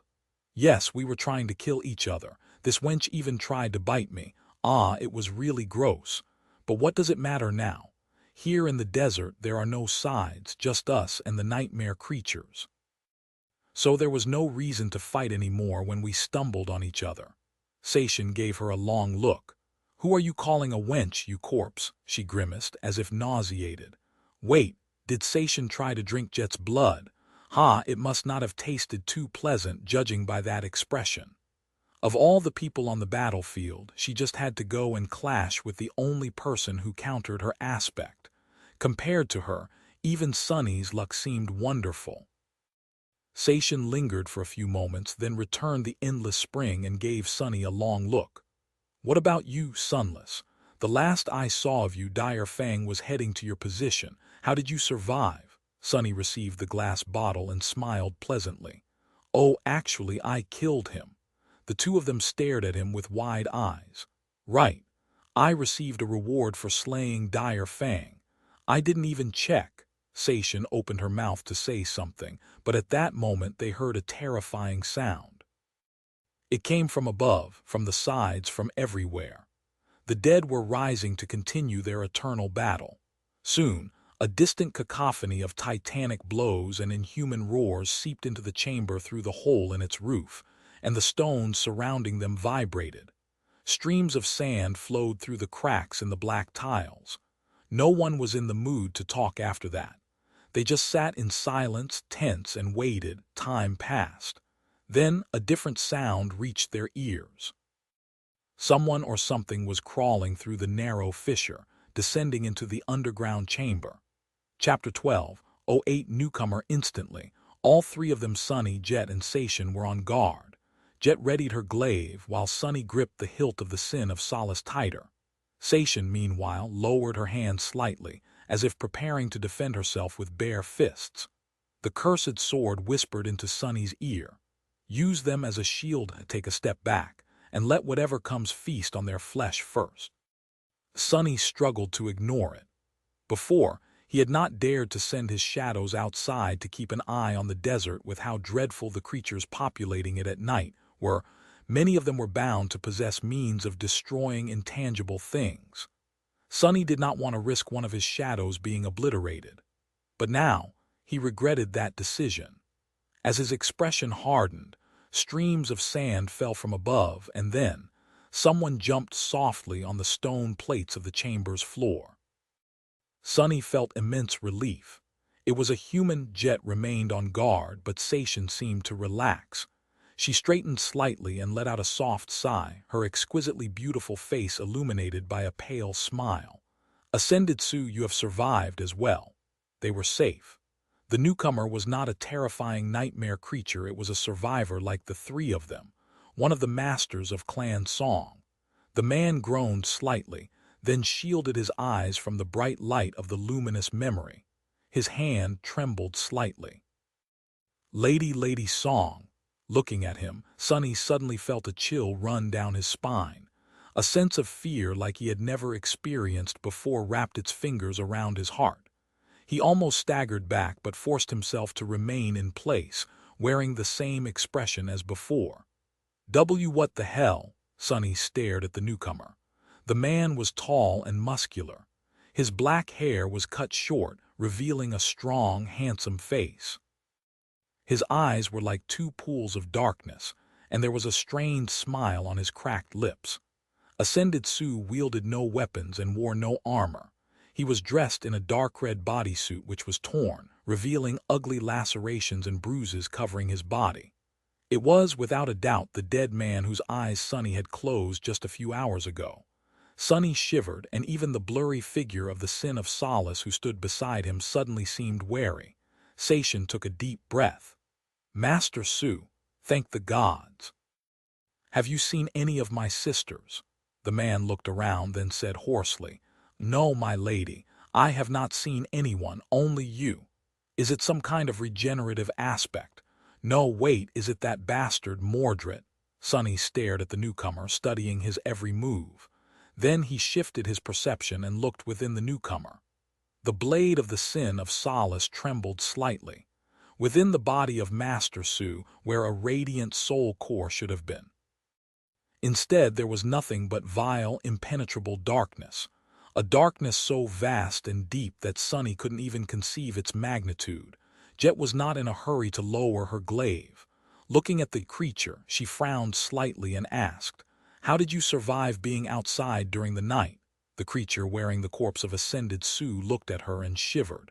Barely, my lady, just barely. Then the creature smiled. Are there more people nearby? The question was directed at Jet, so Sunny could remain silent. He shifted slightly, considering their options. It's a nightmare creature that can control a corpse and speak the human language flawlessly. It even knew Sation's name. It can even perfectly imitate human behavior.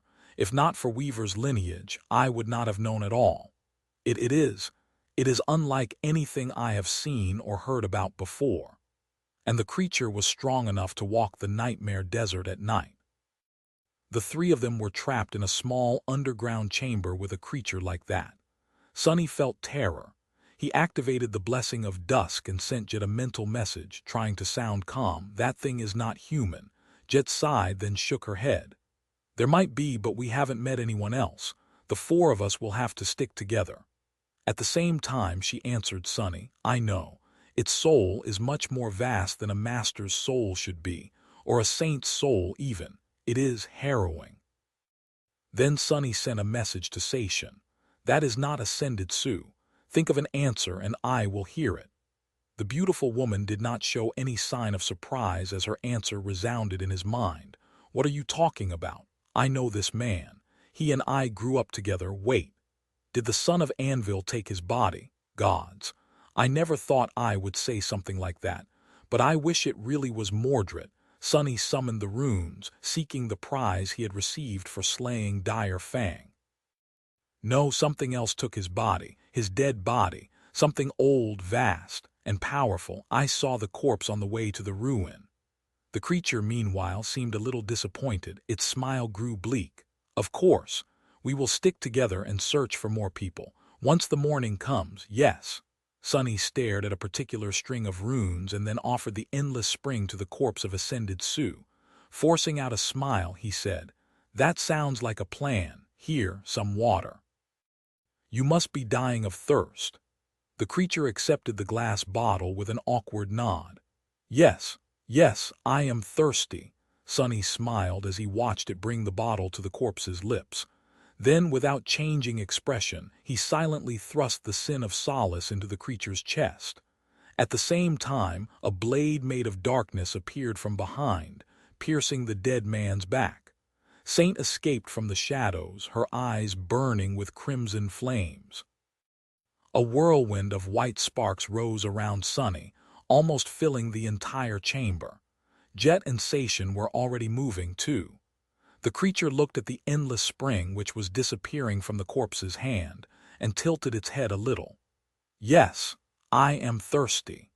Its smile widened into a grin, and Ascended Sioux's face was distorted by that grin, turning into a wicked parody of what a human face was supposed to look like. The corpse's hands shot up with impossible speed, grabbing the blades of Sonny's and Saint's swords. The pristine white jade of the Sin of Solace seemed to warp under immense pressure. Sonny suddenly felt cold. Not good. Chapter 1209, No Way Out. The Sin of Solace was a transcendent memory, and one that had an enchantment enhancing the material of the blade, at that. And yet, as soon as the creature grabbed the white jade, Sonny felt that it was moments away from breaking. He had been planning to deliver the follow-up strike while augmenting the cursed sword with all 5 of his shadows, but it felt like if he did, there would be no sword for him to augment. Cursing, Sonny hurriedly dismissed the jade blade and staggered back. At the same time, Master Sioux moved, and Saint was suddenly flying back. She hit the wall of the chamber with a deafening boom, shattering the black stones and creating a deep crater. White sand flowed from the cracks, falling on her broken armor. A split second later, Jet brought her glaive down on the harrowing creature. Its ghostly blade passed through the abomination's dead flesh unimpeded, cutting straight into its soul. Then, a net of black cracks spread through the enchanted steel, and it exploded into countless fragments. Startled, Soul Reaper lost her balance. Sation's delicate hands were like demonic claws, easily slicing through the creature's neck, but the creature was still smiling. The wound on its chest that the Sin of Solace had left behind had already closed. The deep cut delivered by Saint's sword was gone, too. As Sonny, Jet, and Sation watched in horror, the mangled neck of Master Sioux rippled and healed, with not a speck left on his skin. What?" Sation's voice suddenly sounded small. At the same time, she sent Sonny a tense mental message. "What do we do?" He was the one who had informed her about the nature of the newcomer, so Sation must have hoped that Sonny knew something about how to deal with the creature. However, he did not. He only knew that fighting it was suicidal. Sonny did not hesitate at all. Dismissing Saint, he dashed back and shouted, "Run!" In the next moment, the whirlwind of sparks filling the chamber finally coalesced into a lumbering, monstrous figure. A bestial hand exploded forward, swatting Master Sioux aside and slamming him against the wall. No matter how strong the creature was, its mass remained the same as that of the possessed corpse. So, even if its power was great and terrible, it was not impossible to overcome, at least for a few moments. And that was exactly what the echo of Saint Dire Fang Sonny had summoned was supposed to buy them. The body of the towering beast occupied almost half of the underground chamber, scraping the ceiling with its head. One arm was extended forward, pushing the abomination into the cracked stones, while the other was already flying to deliver a devastating strike. Sunny doubted that the Echo would be able to accomplish much, though. What the hell? I actually managed to receive the echo of a mighty saint. A saint, damn it. But it's barely enough to slow the enemy down for a moment.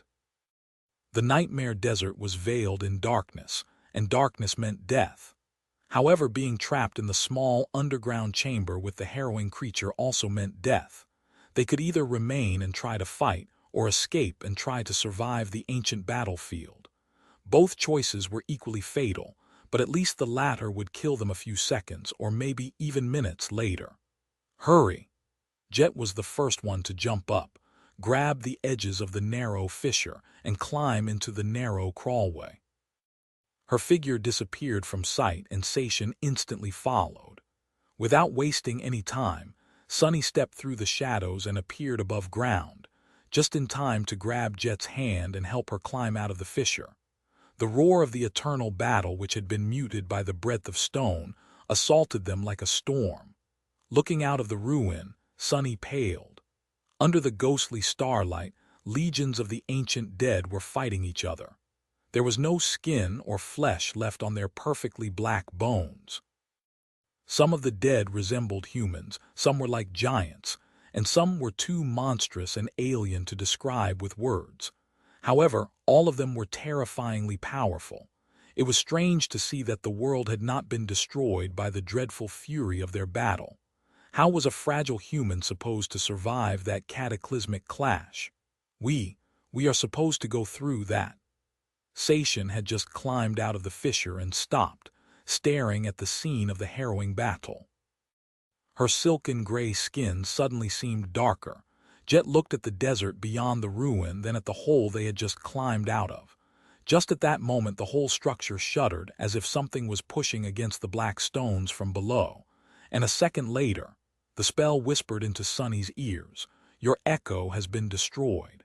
He staggered and gritted his teeth. Just like that. Sunny knew that the echo of Dire Fang would not be able to defeat the harrowing creature, but still. He had not expected it to be destroyed in mere seconds. He had just gotten that echo, and now it was gone. Just what kind of horror was wearing the body of Master Su? No matter what it was, the three of them were not capable of fighting it. Even if Dire Fang himself had been here or all the other saints of the great clan, Sunny was not sure that the abomination could have been stopped. Summoning Nightmare, he shouted to Jet and Seishin, "Get on!" Soul Reaper stared at him for a split second. But I still don't know how to ride a horse. Sunny was already running away. Figure it out if you want to live. A moment later, both Jet and Seishin climbed onto Nightmare. The black steed instantly rushed away from the narrow fissure in the stone floor.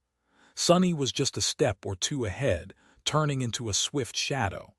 Together, the four of them flew out of the ruin and plunged into the dreadful havoc of the eternal battle. Chapter 12:10. Dead Soldiers' Nightmare flew through the battlefield where the servants of dead deities fought against each other. Unable to resolve their ancient grudge even after thousands of years had passed. All around the galloping steed, giants made of black bones clashed with murderous fury. Each strike of a rusted blade, each blow of a vicious claw, each snap of crushing jaws produced powerful shockwaves that stirred the white sand and made it seem as if the world was on the verge of collapsing. Angry sparks flew into the air, and a cacophonous clangor filled the dark sky.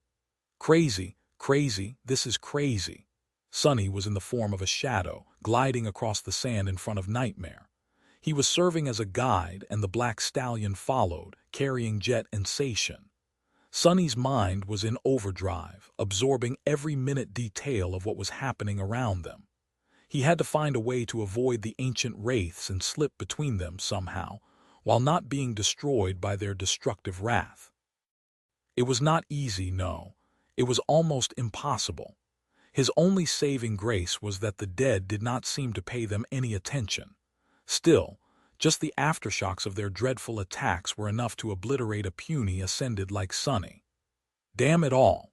As they moved away from the ruin, Sonny saw a black skeleton easily parting the night sky with its obsidian sword. The abominable bone behemoth that had been attacking the dead swordsman shuddered and collapsed, making the whole desert shake. Its mountain-like skeleton, almost a kilometer long, was cleanly cut in half along the spine. A phalanx of ancient warriors marching forward to meet the charge of monstrous skeletal cavalry. The moment the two tides of black bones met, millions of stars were suddenly extinguished in the sky. Two giants colliding above the dunes. One wielded a sword, while the other had iron shackles fastened around its wrists and ankles. The heavy chains rang as a gargantuan shackled hand shot forward, grabbing the colossal sword and flinging it away. Right in the direction of Sonny. Curse! The giant sword fell down just a few meters ahead of Sonny. However, it did not hit the sand instead. The ancient weapon plunged into the shadows, disappearing into their bottomless embrace. The steel blade flashed past his intangible form like a wall of steel, barely missing Sonny himself. We won't survive here for long. No one really knew what the Nightmare Desert had been before, but it was known that one of the last, or at least one of the fiercest battles in the war between the demons and the gods had taken place here. Maybe the desert had already existed back then, or maybe this land had been turned into a desert by the battle. No one knew why the fallen soldiers rose from the dead every night to continue the ferocious clash, either. Why did they continue to fight? What power had been unleashed here? Who was the architect of this nightmare? All Sonny knew was that this was no place for the living. It was barely a place suited for the dead, even. The weakest of the black skeletons were equal to powerful corrupted creatures. The strongest, he did not even want to know. From what Nephis had said, the true horror was hidden in the heart of the desert, where the champions of the two armies had fought and died. Sonny struggled to imagine what could be more horrific than the catastrophic clash happening around them, but he understood very well that they were not going to survive in the open. They were like ants here. No one had stepped on them yet, but with how intense and harrowing the fighting between the dead was, it was only a matter of time, minutes, or maybe even seconds before someone or something erased them from existence. Just an echo of a distant strike was enough to annihilate them. He had been planning to reach some other ruin. The location of the nearest structures was burned into his memory, but once they entered the battlefield, Sonny realized that it was of no use. The white dunes had shifted, and he had no marks to orient himself in the desert. From the moment the three of them escaped the ruin, they were utterly lost. The ground shook and split as a skeleton in rusted armor slammed its war hammer into the shield of a six-armed demon, and Nightmare almost stumbled. Baring its fangs, the black steed soared into a high jump, landed on the spine of a lumbering monster, galloped across it and landed on the other side, faster than wind. Jet and Sation held on for dear life. Sonny was thrown out of the shadows and rolled on the sand, then jumped to the side, barely avoiding a titanic foot that descended from somewhere above like a black cliff. The shockwave of its landing sent him stumbling back, and he tasted blood. Dazed, he dove back into the shadows and flew toward Nightmare. We need to hide. Suddenly, Sonny saw a flash of light somewhere far away. He couldn't really perceive colors while in the form of a shadow, but from the purity of the light, he knew that it had to be white. Some distance away, obscured by countless fighting skeletons, a white halo was rising above the desert. There. Without spending too much time doubting himself, Sonny pivoted and flew toward the distant light. Nightmare followed, foam falling from his mouth. All around them, the armies of the dead continued to annihilate each other, their battle slowly turning into a frenzied, apocalyptic scene of the end of the world. Sonny knew that he was going to die. He was supposed to be dead already. Even the power of the clashing creatures was too great for mere mortals to survive. And yet, it seemed that luck was on his side today. Somehow, they were continuing to cling to their lives. Eventually, they reached the source of the white light. Hidden behind rolling white dunes, a stone edifice protruded from the sand. It was surrounded by a ring of white flame, and strangely enough, none of the black skeletons dared to cross it. Sonny did not risk plunging into the fire either. Instead, he stepped through the shadows and appeared within the ring of flames. Nightmare simply jumped over them, landing nearby. The ruin was in front of them, seemingly empty. There was no movement inside. Feeling his heart start to beat faster, Sonny glanced at the white flame and then at the broken black stones. His breath grew heavy. Neph, chapter 12:11. Until dawn the harrowing battle was still raging all around them, and Sonny struggled to suppress the feeling of primordial terror that threatened to overwhelm his reason. Thinking back to their mad dash across the dark battlefield, he felt his hands tremble. How the hell did they survive? He winced and pushed the fear to the side. There was no time to be afraid. Glancing at Jet and Sation, Sonny nodded silently and took a step toward the ruin. No matter what awaited them inside, they couldn't remain in the open. The ancient structure was in a sorry state. It had withstood thousands of years of heat and wind, but was nearly destroyed by whatever it was that had transpired here minutes ago. The spherical dome was ruptured, and stone shards lay on the white sand, some covered in dancing flames. It was as though a powerful explosion had wrecked it from within, spreading fire and debris all around.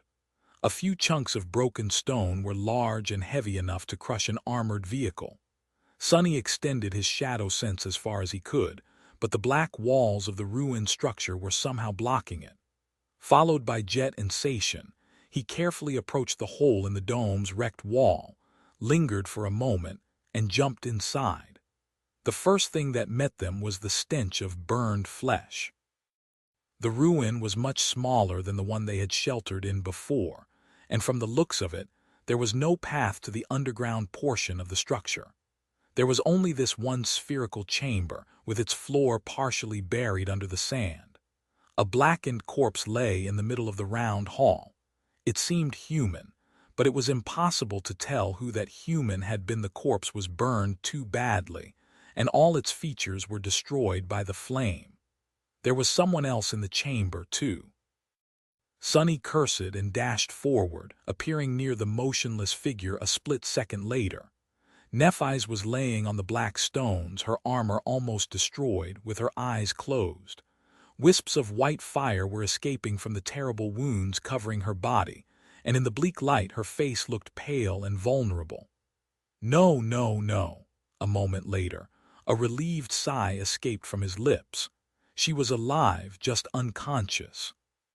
The wounds were already healing, too, just in these few short seconds. Their edges had already grown closer. Jet and Sation slowly approached. Soul Reaper kneeled, studying the charred corpse.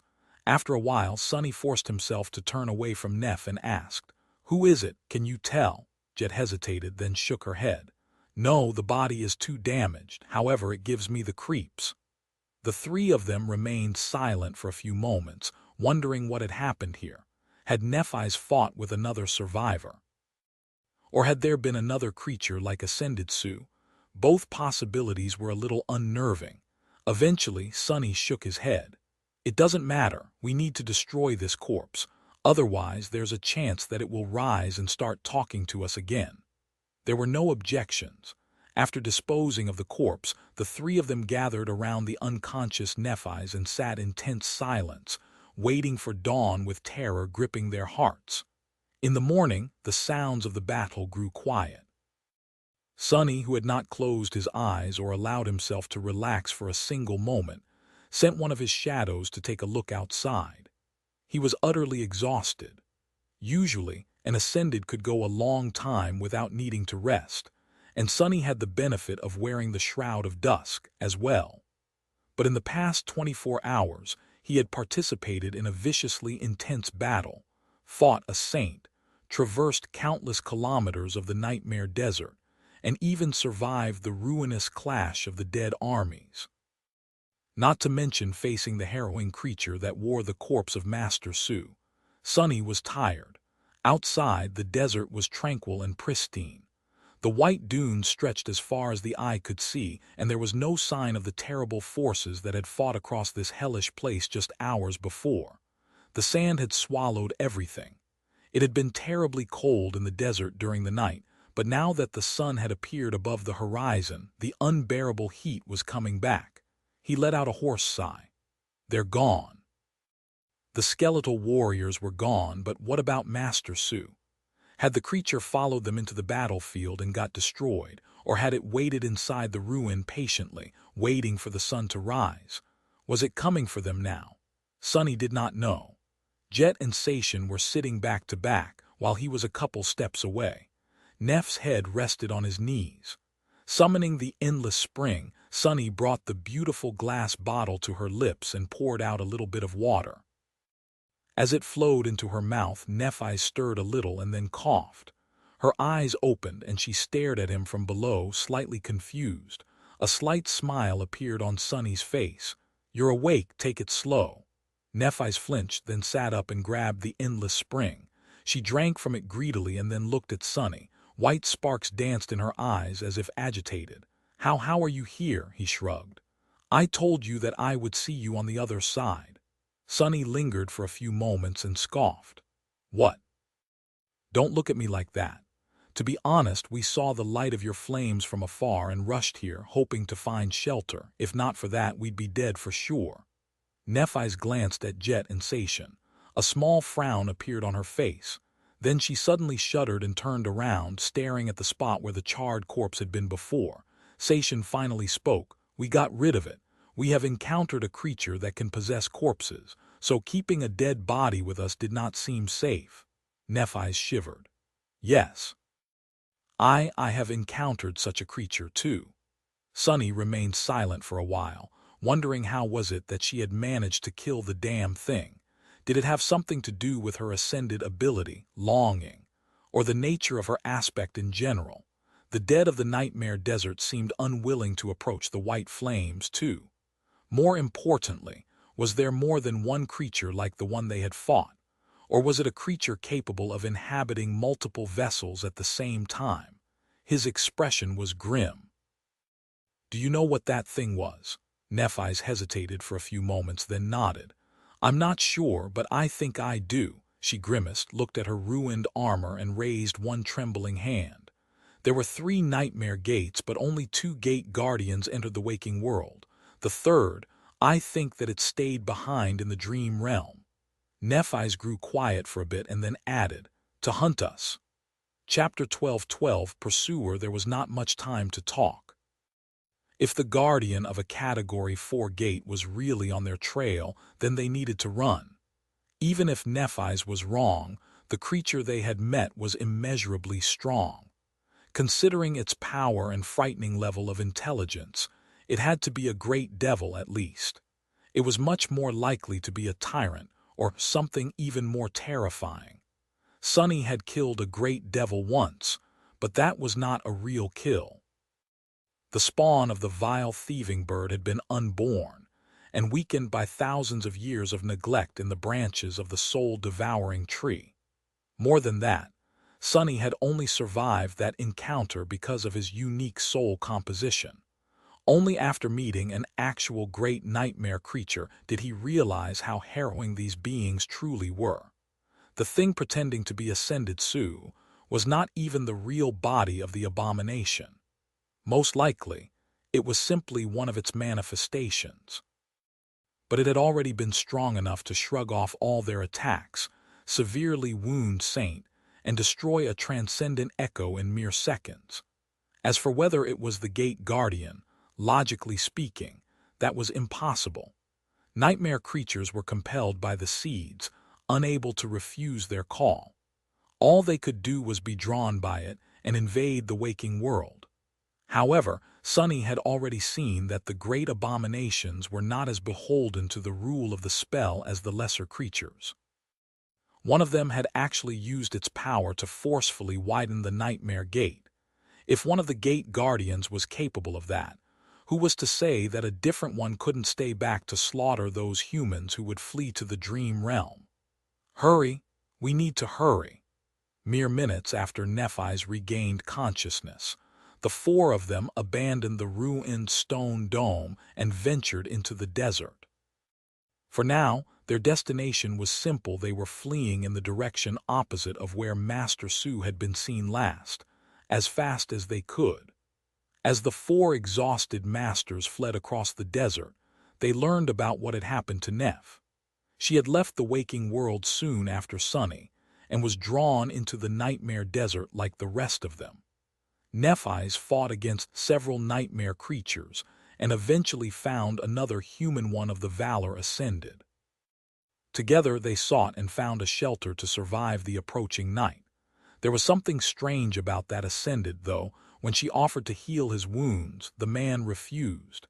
His excuse was that she should save her essence for when they find more people. But Nephi's felt that he wanted to avoid touching her flames, which put her on guard. It was only after the dead rose from the sand that the ascended attacked her. The strangest thing was that, I don't think he wanted to kill me. Sunny, Jet, and Sation looked at her with confusion. Nephi's frowned. It was more like he wanted to spread into me. Her mouth twitched in revulsion, but nothing happened as a result. The creature seemed surprised, and that gave me a chance to unleash all my flames. I guess desperation fueled them with enough strength to burn it. Then I woke up with the three of you around me. Sunny was suffering from the terrible heat, but at the same time he felt cold. Was it trying to corrupt Neph? Humans did not know much about the corruption. They just attributed the vile nature of the nightmare creatures to the spell. But really, the corruption had existed long before Weaver created the spell. In fact, the ancient people had not used the term nightmare creatures instead. They had simply called those creatures consumed by the vile darkness, the corrupted. Gods and demons had fought against the unknown in ancient times, and then awakened fought against the corrupted during the Age of Heroes. Creatures were not the only ones who could be corrupted, either. Humans could succumb to the corruption as well. That is troubling. There was something that troubled Sunny much more, though. Both Master Su and the Ascended that had attacked Nephi's were strangely insistent on one thing: finding more humans.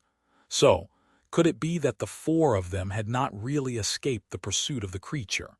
Could it be that it was letting them live in hopes that they would lead it to more survivors? Suddenly, Sunny felt a shiver run down his spine.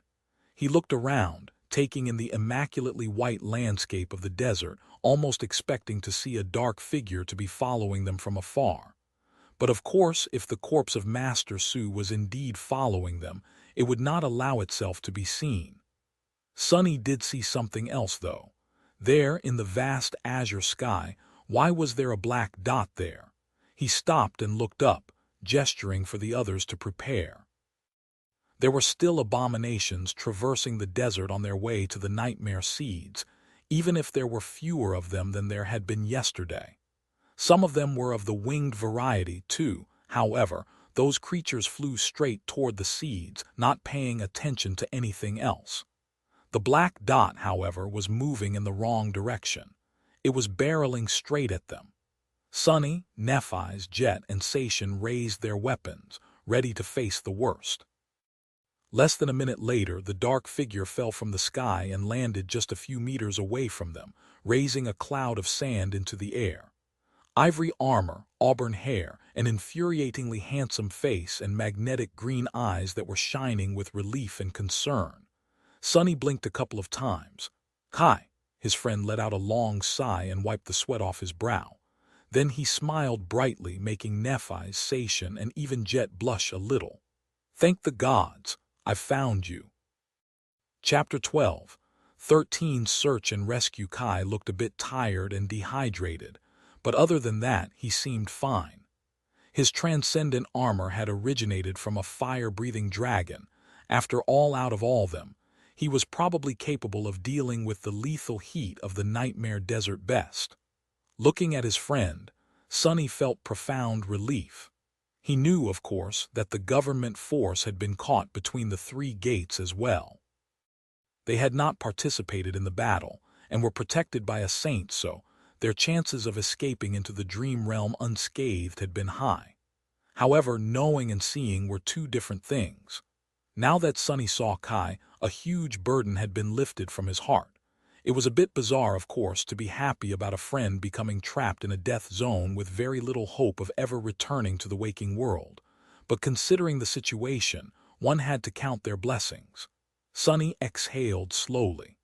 Kai, you really know how to make an entrance, don't you? Where's Effie? The archer smiled. She's fine. We are with a sizable group of survivors. Many people have entered the desert near each other and naturally bonded together. My farsight and flight abilities make me the best person to search for survivors, so I've been scouring the desert. It's really fortunate that I stumbled on you first thing in the morning. Nephi's, Sation, Colonel Jet. It's good to see you all safe and sound. Makes sense. Kai's ability to see things from a ridiculous distance, and even peer straight through solid matter, made him uniquely suited for search and rescue missions. Not to mention that he could traverse great distances swiftly with his extremely fast flight ability. Still, the archer must have fought more than one flying abomination and risked his life on several occasions to make sure that as many humans as possible survived. How very Kai of him. Neph and Jet greeted the handsome young man warmly. Even Sation, who was usually reserved, spared him a small smile. It was strange for Sunny to see someone interact with representatives of Clan Valor, Clan Song, and the government without making any distinction. But then again, Kai had no part in the conflict between the great clans. More than that, even though Sunny kept forgetting it, the archer was the only member of Nef's cohort who had spent a considerable amount of time living in the Bright Castle under Gunlog's rule. While it was doubtful that Kai and Sation had interacted a lot, their stations were too different. It was certain that they knew each other much better than the rest of them knew the daughter of Kai Song. Kai was also close to several of her handmaidens, so it was not unusual to see her treat him with friendliness. At that moment, Sation asked, "The group of survivors, are there saints among you?" Although she tried to keep her voice emotionless, it was obvious that she wanted to know the fate of her sisters. Kai's expression turned a little bleak. He shook his head. "Saint Kor was with us. He is the reason the group exists. Without him, most of us would have perished in the sands. He was also the one who found a reliable shelter for us to survive the nights. However, after ensuring our basic safety, he took as many ascended as he could and left for the waking world. East Antarctica must be in the throes of a terrible crisis, and his presence there is paramount. We all understood." Kai sighed. "Other than that, we have not seen another saint. Sir Maddock and Dire Fang perished on the battlefield. As for the other four, they have to be somewhere near, unless they too chose to return." Sation's beautiful eyes lost some of their glimmer. She nodded silently and grew quiet. Jet, meanwhile, looked away and grimaced. "That's the old man for you. He always has his priorities straight." It was hard to tell whether Wake of Ruin's ruthlessly logical decision to abandon the survivors and return to where he could save the most lives gladdened or disappointed her. The two shared a close relationship, so it was not impossible to imagine that Soul Reaper had hoped to receive Saint Kor's help, or at least consideration. Then again, Jet was not a person who relied on others to solve her problems. Perhaps she was simply happy to know that Wake of Ruin survived. Sunny had more pressing questions to ask, though. "Have you encountered the creature?" Kai frowned in confusion. "The creature? We have encountered many creatures. Which one are you talking about?" Sunny and Nephi's exchanged a glance. "There's a great abomination hunting the survivors in the desert. It can possess dead bodies, and it is also smart enough to perfectly imitate human behavior. We barely survived encountering it." Kai paled a little. "Gods! In that case, I have to inform the others as soon as possible. Sadly, I have not only found survivors, I've found a few bodies as well, some of them not too far from our camp. Luckily, none of them seem to be moving. We have not faced that horror yet." He frowned, then raised an eyebrow. "What? Why are you looking at me like that, Sunny?" Sunny lingered for a few long moments and let out a heavy sigh. "You might not have faced it yet, true. Nephi's added evenly. Or you might have faced it already. You just didn't know what you were facing. Kai's expression grew ugly. Sonny looked at the boundless expanse of pristine white dunes.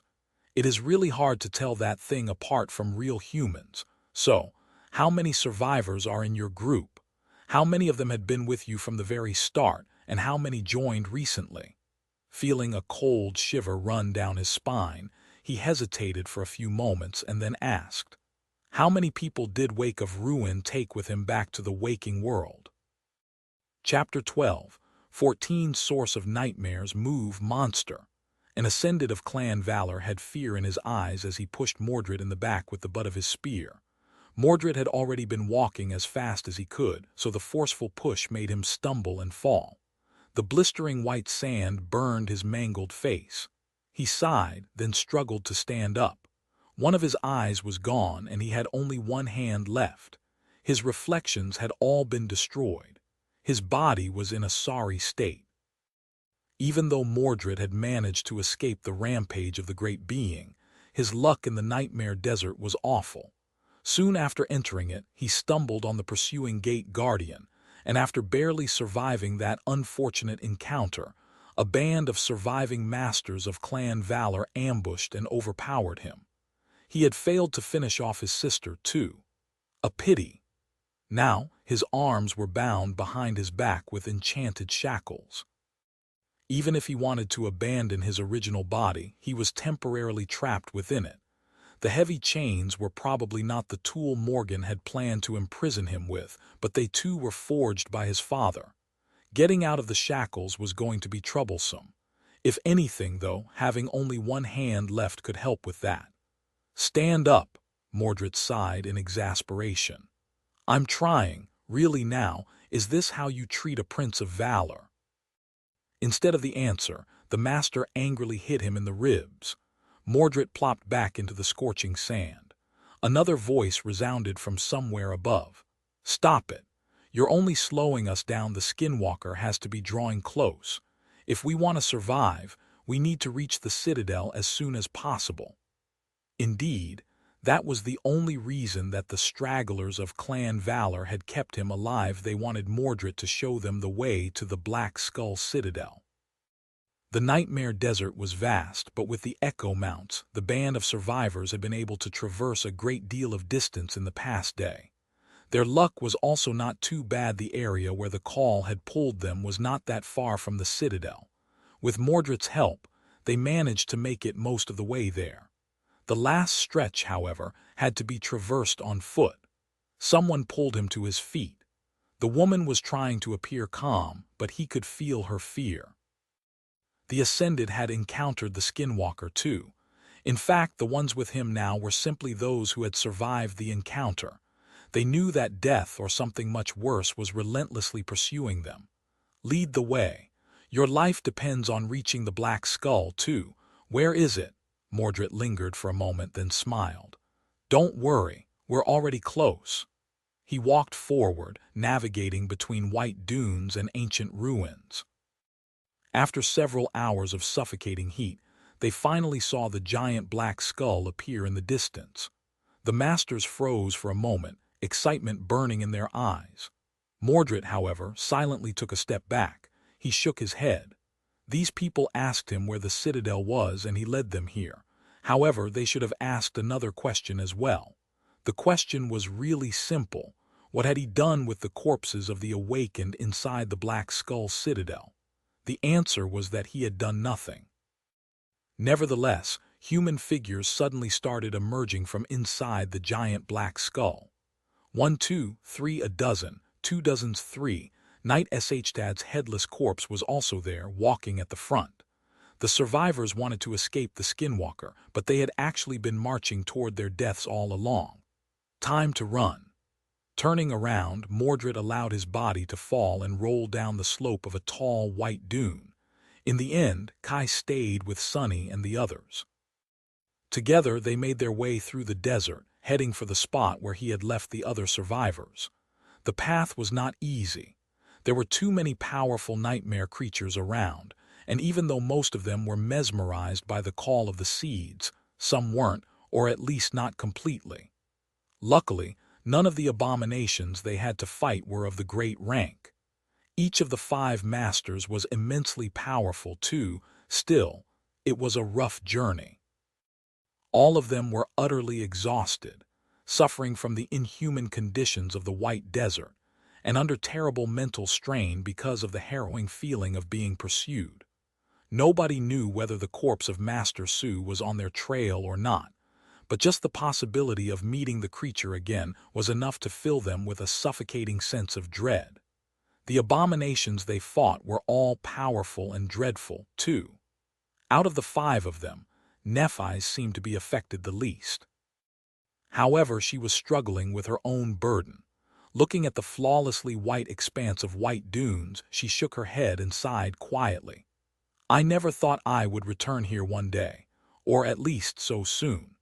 For them, this land was called the Nightmare Desert simply because it was the source of the chain of nightmares. But for Nephi's, for her, it was the source of her personal nightmares. She had never spoken about her time here in detail, but Sunny knew that it must have been a gruesome experience. Gruesome enough that the proud and strong changing star had agreed to receive psychological counseling, even. This desert, and whatever she had experienced in the second nightmare, were not things one could easily forget. I can imagine, no, actually, I don't think I can. Sunny had only spent a day in the Nightmare Desert, and that was as a master in the company of other people. Yet the sight of endless white dunes was already making him feel a hint of despair. What would it have been like to get lost in this cursed land alone as a powerless sleeper? We're getting close. Kai's voice distracted him from the heavy thoughts. In front of them, the sand receded a little, and 5 strangely shaped metal towers could be seen protruding from it, arranged in a semicircle. The sunlight was reflecting on the polished metal, making it even more blinding. Each tower had a different height, with the shortest of them being at least several dozen meters tall. Sunny stared at them for a few moments before realizing what the towers were. They were the tips of 5 fingers belonging to a colossal steel gauntlet. The gauntlet itself was buried under sand. He did not know what creature could have worn the gauntlet and where the rest of it was. And right now, Sunny did not care. All he cared about was that the towers were hollow and there was shade inside. There are also people inside. Sunny's expression turned grim as he followed Kai toward the temporary camp of the survivors. It'll be good if there are only people. Chapter 12. 15. Steel Tower. There were lookouts hiding in the shadows of the 5 towers. Of course, Sunny had no trouble noticing them. All of them were masters, and in a very rough shape. Just like Sunny, they had gone from participating in a bloody battle to entering the Nightmare Desert and being forced to fight for their lives without a real opportunity to rest. Masters of the Great Clan Valor, Great Clan Song, and the government were working together without a second thought, even though some of the wounds they bore had been delivered by the other humans in the group. No one thought about continuing the feud. All conflict had been forgotten in the face of the ruthless desert. How sweet! Indeed, the spell had a way of bringing people together. It also had a way of bringing nightmare creatures and people together. As soon as their party of 5 entered one of the steel fingers through a narrow crack, Sunny's expression darkened. There were about 20 humans sheltered in the cool darkness of the hollow tower. Some looked like they had just returned from exploring the dunes, while others were busy with various tasks preparing food, refining the carcasses of dead abominations into valuable materials, drawing maps of the surrounding area. Even though Wake of Ruin had abandoned the group, the Ascended did not seem willing to give up on their survival. Perhaps it was because of a certain person who had taken charge and driven them forward. So she survived. Too, Morgan had lost her intricate plate armor and wore a black tunic. The scarlet cloak was wrapped around her shoulders, falling to the ground like a waterfall of blood. The Princess of War seemed tired and reserved. There were no wounds on her body, but the usual sharpness of her vermilion eyes was strangely dulled. She was standing in the center of the hollow tower, listening to the reports of the scouts. As the 5 of them entered, Morgan looked up from a crude leather map and glanced in their direction with a distant expression. Then her eyes shimmered. "My sister is alive." Her voice was hoarse and emotionless. The scouts were confused for a moment, then turned around. Their faces grew excited. "Lady Changing Star." However, the words were drowned out by a happy shout. "Doofus, Princess." A tall and robust figure that seemed to have been cast of lustrous steel walked over to them with ginger steps and subjected Sonny to an earth-shaking shoulder pat. "You guys made it." With that, Effie grinned and suddenly grabbed startled Nephi's into a tight hug. "Wah, Effie, I can't breathe." The huntress let go of Neph and looked at the 2 of them with sparks dancing in her eyes. "Thank the gods. You are masters after all. I was afraid that the 2 of you pale apparitions would be all red and burned by the time you got here." Usually, Sonny would have reacted in a more friendly manner, but right now he did not pay Effie a lot of attention. Instead, he was carefully studying the other ascended gathered in the finger of the titanic gauntlet. His expression was neutral. His mind, however, damnation. Under Sonny's relaxed gaze, the souls of the ascended shone with bright radiance. However, not all of them. Some were hiding a boundless expanse of vile, virulent darkness. They were infected by the cancerous growth of corruption. Out of the 20 masters here, 7 were no masters at all. They were all vessels of the same creature that had worn the skin of Ascended Sioux as a disguise. "We are all going to die, aren't we?" Sonny lingered for a few moments, then looked at Effie. "We are all right, but what about you? To be honest, I'm a little surprised that you haven't eaten all these people yet. I mean, I know your appetites. And is it just me, or have you gained weight?" He had to stall for time. Effie blinked a couple of times and smiled softly, which would have made Sonny shiver in any other situation. "Keep talking, I'll eat you first." Accompanied by her, they walked toward Morgan. As they did, the atmosphere in the hollow tower suddenly grew a little colder. "Song Sation." Morgan's voice was even.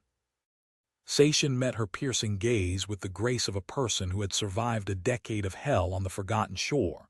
Her reply was similarly composed. "Morgan." The 2 stared at each other with frightening intensity. Kai coughed and shifted from one leg to another. Sonny hesitated, then sent him a mental message. "Why didn't you tell us that Morgan was here?" The archer looked at him and shrugged helplessly. "She must have arrived after I left to search for more survivors. She wasn't here in the morning." "There won't be trouble, right? The 2 of them will see reason, surely." A gust of wind crashed into the hollow tower and the ancient metal groaned. Morgan shook her head. "We'll put our quarrel aside for the time being. Let's return to the waking world before doing anything rash." Sation slowly nodded. "Agreed." She didn't seem to be flustered at the prospect of facing the Princess of War in combat. Sonny wasn't entirely sure how powerful Sation was. Currently, after all, she had ascended later than most of them. On the other hand, she was older and had accumulated much more experience in the Dark City. It didn't matter, though. Last night, the cumulative power of Sation, Sonny, Jet, and Saint had been barely enough to slow down just one vessel of the Gate Guardian for a few moments. And now, they were surrounded by 7 of them. Morgan seemed to have no idea of how doomed they all were. Which was not surprising. In fact, it was Sonny and Jet who were freaks capable of peering through the disguise of a great abomination. Both of their aspects were one of a kind and exceedingly rare. It would be quite improbable to assume that anyone else in the Nightmare Desert possessed similar capabilities. Maybe Cassie did, but she was not here. Sonny felt his chest grow tight as he thought about the blind girl. Where was she now? Had she managed to escape the slaughter? Morgan, meanwhile, looked at Nephi's. "I must congratulate you, sister. Oh, and Master Sunless, of course. Killing Dire Fang, it was a pleasant surprise. I should think about how to reward you." She turned to Sonny, remained silent for a moment, and then suddenly smiled. I do hope you won't ask to fight me again, though, Master Sunless. The environment here is not quite as dreamlike as the last time I had to reward you." As Nephi's, Sation, Effie, and Jet gave Sunny strange looks, he cleared his throat and forced out a smile. "No, no. I wouldn't dare to request something untoward again." At the same time, he used the blessing of dusk to speak with Morgan silently. Smiling pleasantly, he said, "Do as I say if you don't want to die." Chapter 12:16. On the run, crap, crap, crap. Sunny did not know what the creature pursuing them was exactly. He had hoped that the possessed corpses were not the vessels of a single being, but instead separate abominations, akin to minions of a tyrant. But even if they were, there was obviously a way for them to share information. He knew it because his hopes were being crushed right in front of his eyes. If there was no way for the puppets of the Gate Guardian to share knowledge, then he could have pretended to be oblivious to their presence and bought some time. But the 7 taken masters were all seemingly aware that Sunny could tell what they were. They slowly started to move. At first their movement seemed inconspicuous, but it quickly became apparent that they were encircling those ascended who remained human. There were eerily human smiles brightening their faces. On one side there were 7 possessed corpses with the power of a great abomination. On the other side there were Sunny, Nephi's, Kai, Effie, Jet, Sation, Morgan, and 11 more unaffected masters. Morgan had 3 transcendent echoes left. Sation had 1. Sunny had Saint and Nightmare. An imp. In fact, the scrawny goblin was the linchpin of their survival. Get everyone to come closer. Sunny had already explained the situation to Morgan and coordinated with the rest of his allies. Their only chance to survive was to run, but escaping from the ring of possessed corpses seemed impossible. Nevertheless, they had to try. Knowing what to do, Morgan calmly looked at the 11 ascended who had not been taken by the Gate Guardian yet and called, "You there, come here. I have questions about our rations and water reserve. You too, how many tents can we make from that hide?" The masters left what they had been doing and walked over. By that time, even they started to notice that something strange was going on. One group of people was standing in the center of the hollow tower. The other group had spread out, surrounding them. The ancient steel was groaning as it was assaulted by the wind. That is all. There are also 3 ascended outside, but only 2 of them are human. Lady Morgan, what is going on? The human masters seemed confused. Meanwhile, the other humans were slowly shifting, assembling into a loose battle formation. Their weapons were already in their hands. Sunny was the only one who remained motionless. What was the point of trying to fight 7 great abominations? "It's almost time, I just need a few seconds." Morgan looked heavily at her subordinates, then said evenly, "Come closer." They glanced at each other, then hesitantly took a few steps forward. At the same time, the smiling corpses took a step forward too. "Kai, now!" Sunny's shout was drowned out by the groan of twisting metal, and then that groan was drowned out by Kai's voice.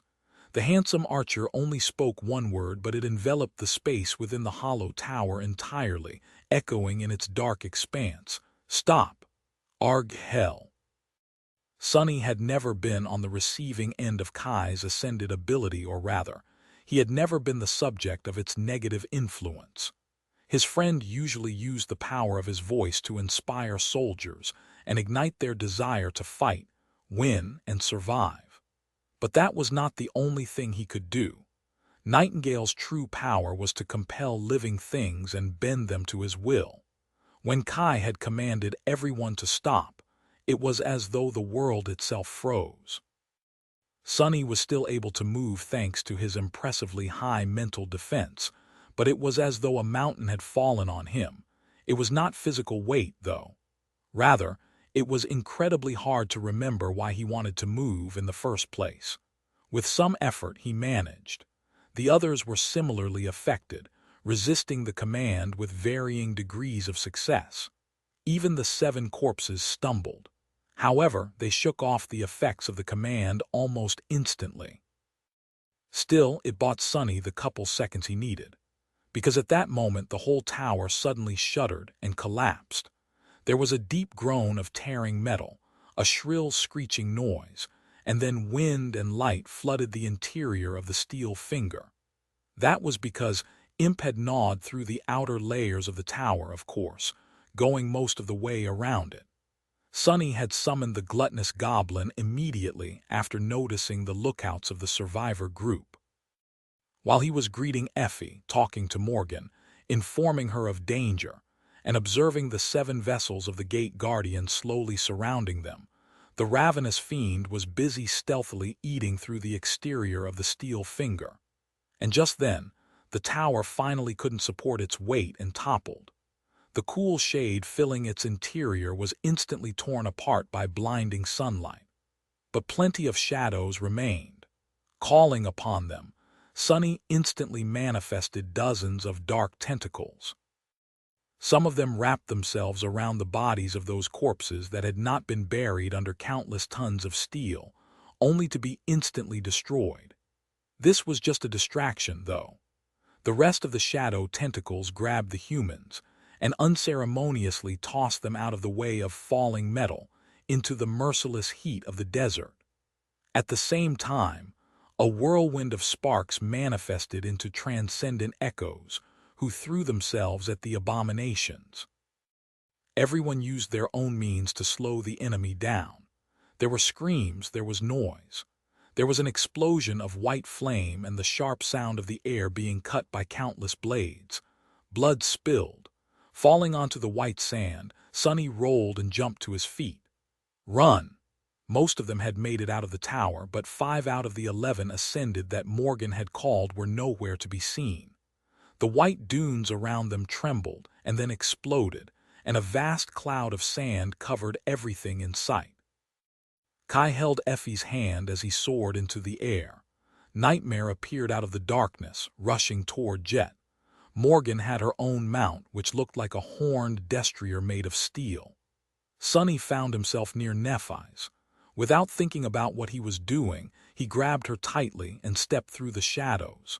An instant later, the 2 of them appeared a few kilometers away, in the shadow of a tall dune. He had pulled her with him into Shadow Step.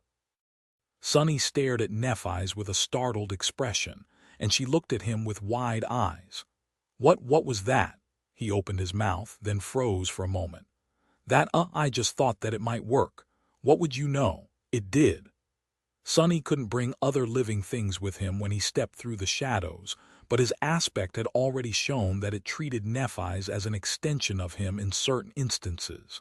Or rather, it was more like it treated Sonny as an extension of Nephi's.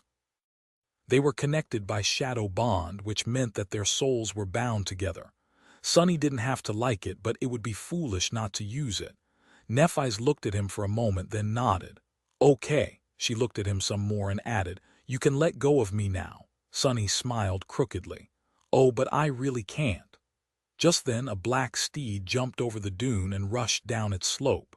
Jet shouted from Nightmare's back as they flashed past them, "Move, they're following." Burning through his essence, Sonny sighed, and then pulled Nephi's back into the shadows. Chapter 12. 17 Bone-tired, they were on the run. The Nightmare Desert welcomed them with immaculate purity and lethal heat.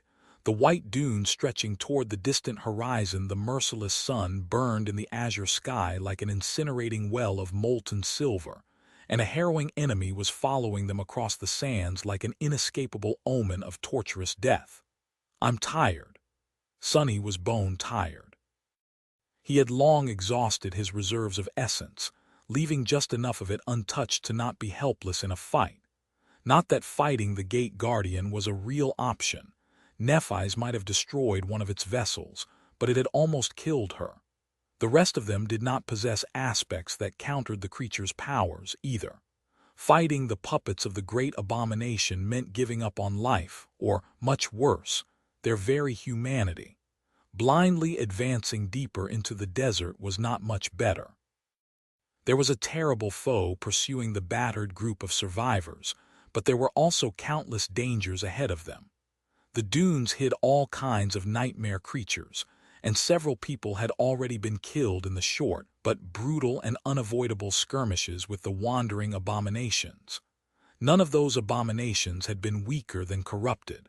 The people fighting them were all tired, wounded, and in a desperate hurry as well. There were only 13 of them left. Looking at the exhausted survivors, Sonny wondered how many of them would live to see nightfall. How many would survive until dawn? The mighty masters were already resembling walking corpses. They were moving forward with grave expressions, suffering silently as the terrible heat pressed them into the ground. Their hair and armor were covered in sand.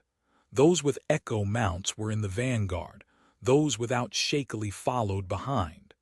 Sonny and Kai were serving as the scouts of the party.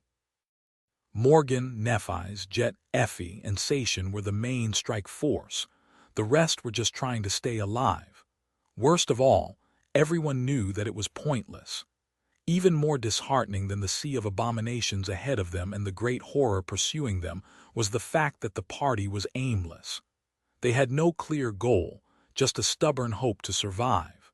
Before, these people had the same plan as Sonny reached the Black Skull and escape into the waking world. Now that they knew what was out there in the pristine white purgatory of the Nightmare Desert, though, the Citadel had become the source of their fears. That was because Mordred had slaughtered every awakened sent there by clan valor, and the corpses he had left behind were the perfect vessels for the Gate Guardian. One great abomination was terrifying, while 7 of them were beyond the concept of fear. What about dozens, then? The citadel that the survivors had been putting their hope into had turned out to be the gates of hell, so there was nowhere for them to go anymore.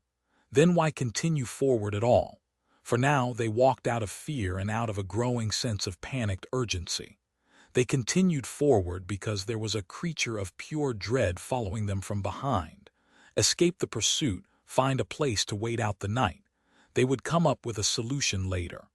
I'm really tired.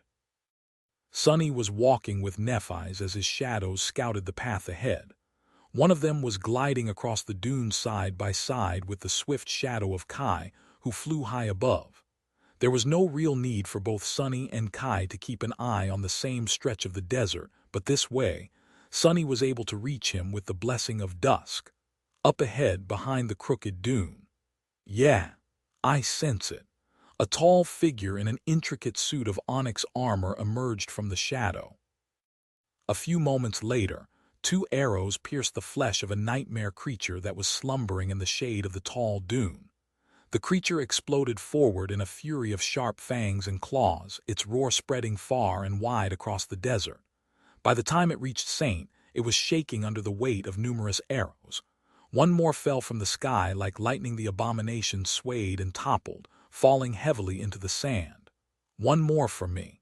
Sonny smiled bleakly. You have a better vantage point, cheater. Then the smile slowly disappeared from his face. Accompanied by one of Sonny's shadows, Kai was far ahead of the party. 2 more shadows kept to the left and right of the survivors, separated from them by several kilometers of white sand. One more was far behind them, and it was that one who noticed a dark silhouette appear from behind the crest of a towering dune. The figure froze for a moment, then turned and stared directly at the shadow. Sonny shuddered. Gate Guardian. His dry lips cracked as he shouted, "It's coming, move!" The exhausted masters paled and gritted their teeth. Then they gathered all the strength they had left and dashed forward, running as fast as they could. The incandescent sun was drowning the world in blinding light and immolating heat. As the shadow that had noticed the pursuer flew away, another figure crested a dune several hundred meters away from it, and then another. Damn it!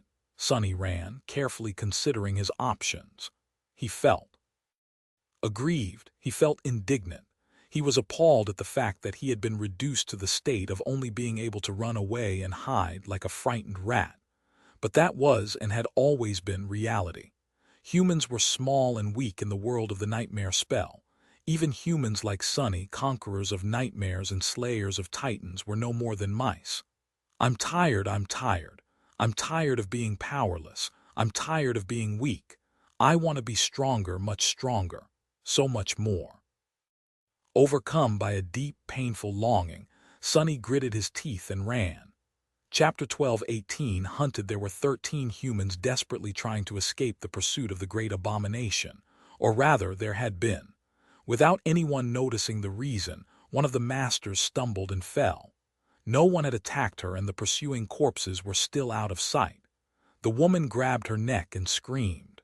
A moment later, she rose with a strange smile on her lips.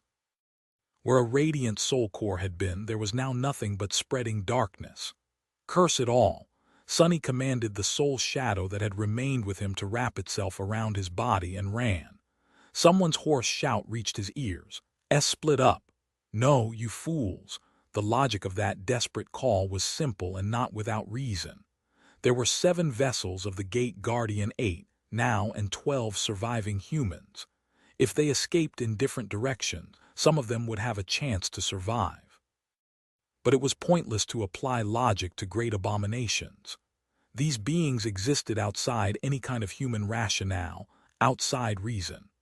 Only by staying together and helping each other would the survivors have a chance to preserve their lives, no matter how small. It was already too late to try and explain that to the frightened masters, though. While Morgan, Sation, and the members of Neff's cohort chose to stay close to each other, the other 5 ascended, turned, and ran in different directions. Not a second later, a dark blur intercepted one of them, and a fountain of blood shot into the air. Up ahead, Morgan looked back from the saddle of her steel mount and cursed. Then she hesitated for a moment and jumped off its tall back. The echo then galloped in the direction of the approaching corpses, lowering its horned head. As a whirlwind of scarlet sparks rose around her, Sation stopped and turned around. Her exquisitely beautiful face was cold and somber. The two of them looked at each other, and then Sation slowly raised her hands. What are they doing? Jet was riding Nightmare, so she was far ahead of the rest of them. Effie was maybe the fastest runner among the group of survivors, so she was ahead of the pursuers as well. Only Sonny and Neff eyes were falling behind. As they ran, Neff's eyes shone with white radiance. She briefly touched Sonny's shoulder, and he felt the nurturing warmth of her flames pour into his soul and body. Instantly, their speed increased. It was still not enough, though. Through the shadows, Sonny felt something swift flying toward him from behind. The shadows he had sent to scout were still moments away from reaching him. He knew that he had to use some of his remaining essence and dodge the attack through Shadow Step. Before he could, however, Sation outstretched her hands, bringing her thumbs and index fingers together in a perfect triangle. Then, a drop of dark crimson liquid suddenly materialized in the air within the triangle. Looking at it, Sonny suddenly felt a hint of unknown awe brush against his heart. The drop of blood swirled, and then the whole world was suddenly painted in shades of red. What is this? Sonny did not know what the daughter of the Queen of Worms was doing, but he felt as if something vast and terrifying silently moved past him, and then enveloped the white sands of the desert. There were screams. The creature lunging at him suddenly slowed down and veered off, then grew still. He didn't dare turn around. As Sonny and Nephis reached Sation, the hurricane of scarlet sparks raging around Morgan formed into scores of beautifully forged swords. The swords trembled slightly, hovering in the air, and then suddenly shot forward like an avalanche of steel. The shadows arrived, wrapping themselves around Sonny and Nephis.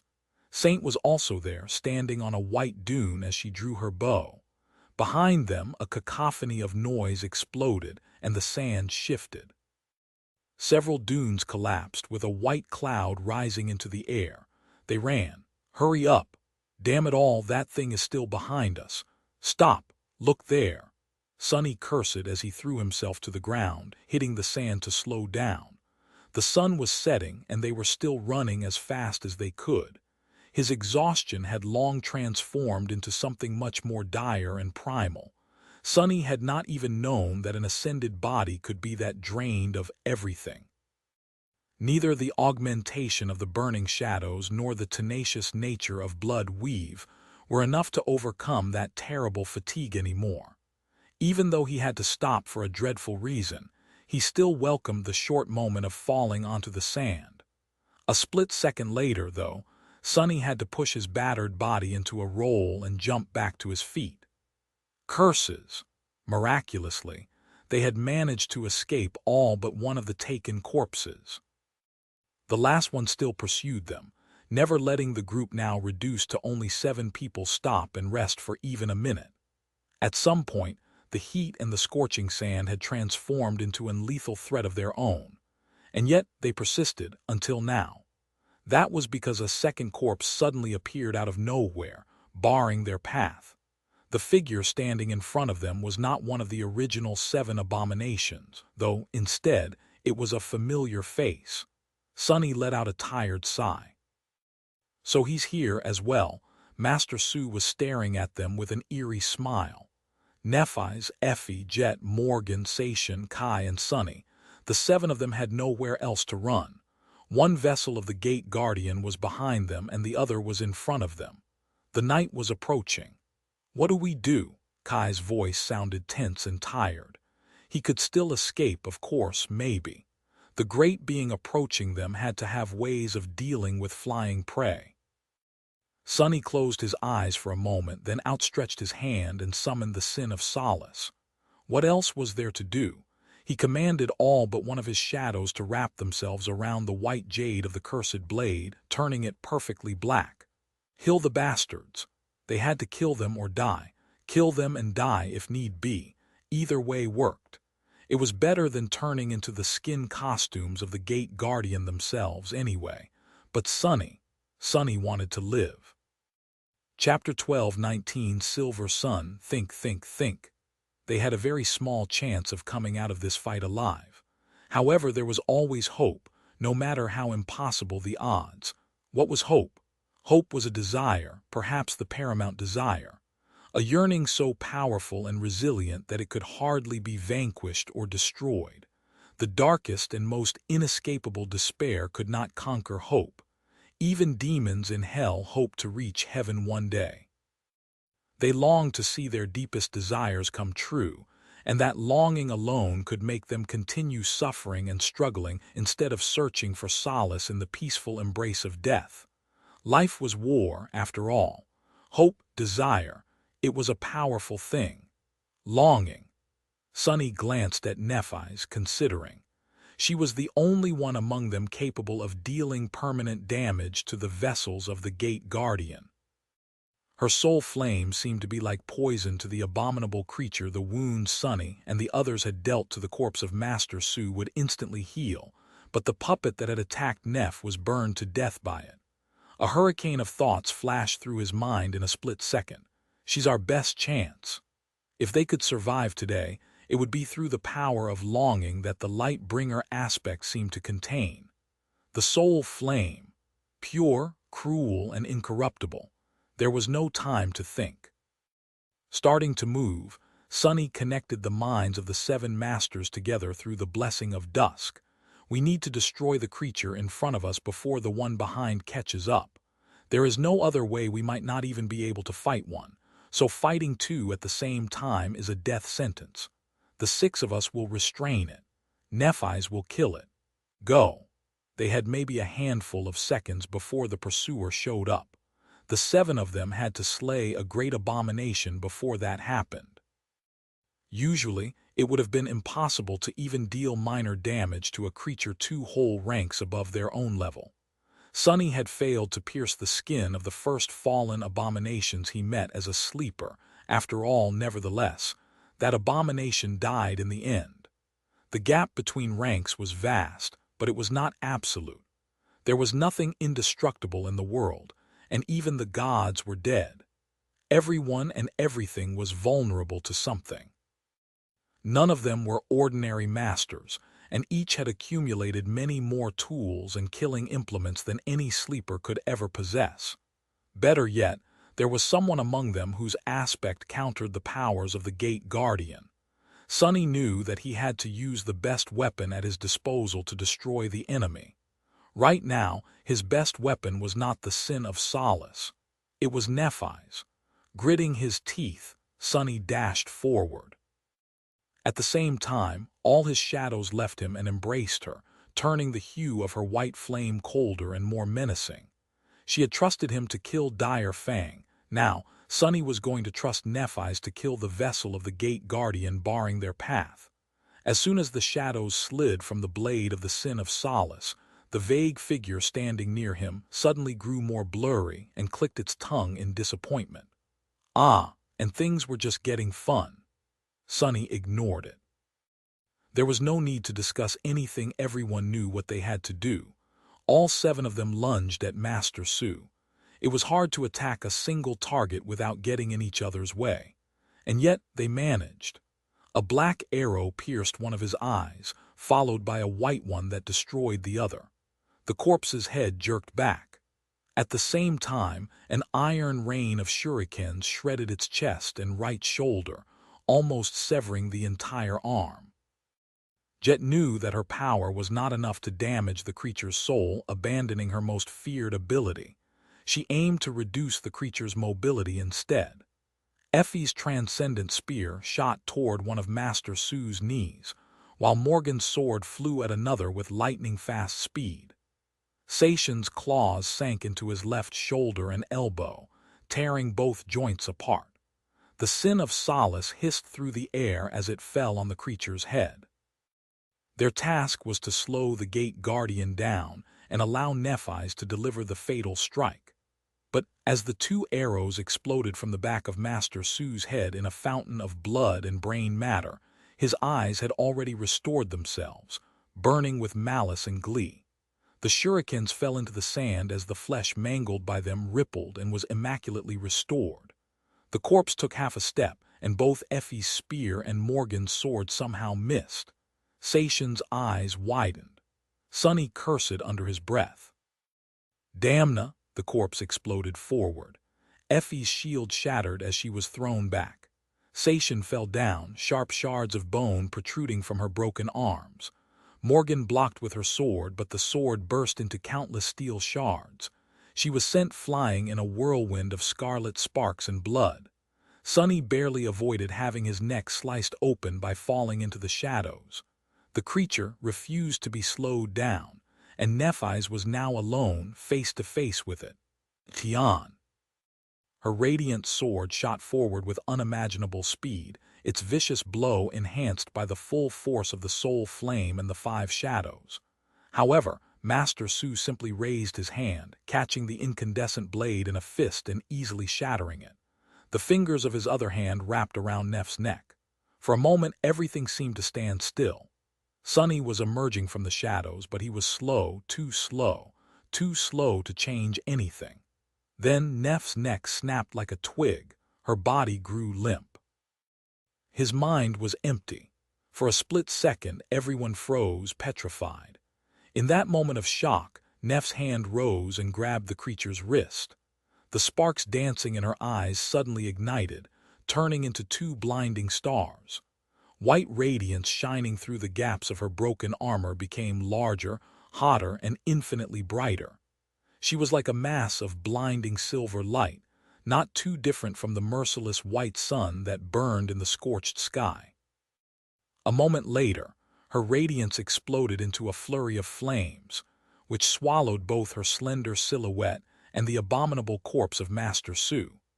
Suddenly, the unbearable heat of the desert seemed mild and cold. Chapter 12:20, Indestructible, a towering bonfire of pristine flames enveloped both Nephi's and the vessel of the gate guardian, rising high into the sky. It bloomed like a beautiful white flower, suffused with both brilliant radiance and incinerating heat. The soul flame burned so hot that, for a moment, Sonny actually felt dreadfully cold, as if he had been transported back to the frigid fields of the Antarctic center. With a curse, he staggered back, fell, and rolled away. Hell! Neff's flames could be warm and nurturing, healing and purifying anything they touched. But they could be ruthless and ferocious, destroying everything in their path. Sonny knew that he would not survive a plunge into the blossoming bonfire. He might have shared a bond with Nephis, but he did not share the lineage of sun god with her. Even then, Changing Star was not immune to the destructive fury of the fire. She was only capable of being locked in the cyclic agony of having her flesh burned, restored, and then burned again without dying. He thought that he heard a distorted shriek escape from the flames, but it was swallowed by the dull roar of the immolating blaze. Nephis and the abomination were in the center of the dire conflagration, their figures obscured by its radiance. He did not know what exactly was happening there, just that only one of them would emerge from the flames alive. The sand around the white bonfire was already melting, soon to turn into black, brittle glass. Curse it! Sonny could not allow himself to be concerned about Nephis right now. Because while she had dealt with Master Su at least temporarily, there was still another vessel of the great abomination coming after them. Jumping to his feet, he spun around. Sation had both her arms wrenched and cruelly broken, while the extent of Morgan's wounds was unknown. Effie had received a blow from the gate guardian as well, but her shield had protected her from harm at the cost of being destroyed. So only Sonny, Effie, and Kai were left standing. And Saint. He sensed the movement of shadows. Here it comes. A dark blur flashed across the desert, lunging at them from behind. As it did, Effie's spear collided with it in midair. The huntress had tossed it with terrible speed and precision, catching the vessel of the gate guardian in the chest. The whole upper torso of the taken corpse exploded, instantly pulverized into a ghastly stream of viscous crimson liquid. Propelled by inertia, the mutilated corpse flew several dozens meters forward, the crimson stream stretching behind it as if suspended in the air. Then, however, the liquid was pulled back and reformed into a human silhouette, still a split second away from turning back into flesh. Before it could, a flaming arrow hit the half-formed corpse and exploded, obliterating its entire left side. The gate guardian was not disturbed. The mangled corpse calmly walked forward, its flesh already growing back. Its shattered ribs were assembled from bloodied fragments, and its bared heart grew whole before starting to beat once again. One mocking eye had already appeared from the liquid mess of its destroyed face. Sonny felt a chill run down his spine. What the hell? The sight in front of him was so terrifying that it almost appeared ridiculous. Gritting his teeth, Sonny dashed forward. He was not in good shape. In fact, his state was terrible. Not only was he utterly exhausted, sapped of all energy by the merciless heat and low on essence, but he was even devoid of the support of his shadows. It had been a long time since Sonny had to enter a serious fight without being augmented by at least one of them. Without their familiar enhancement, he felt slow, fragile, and weak. Doesn't matter.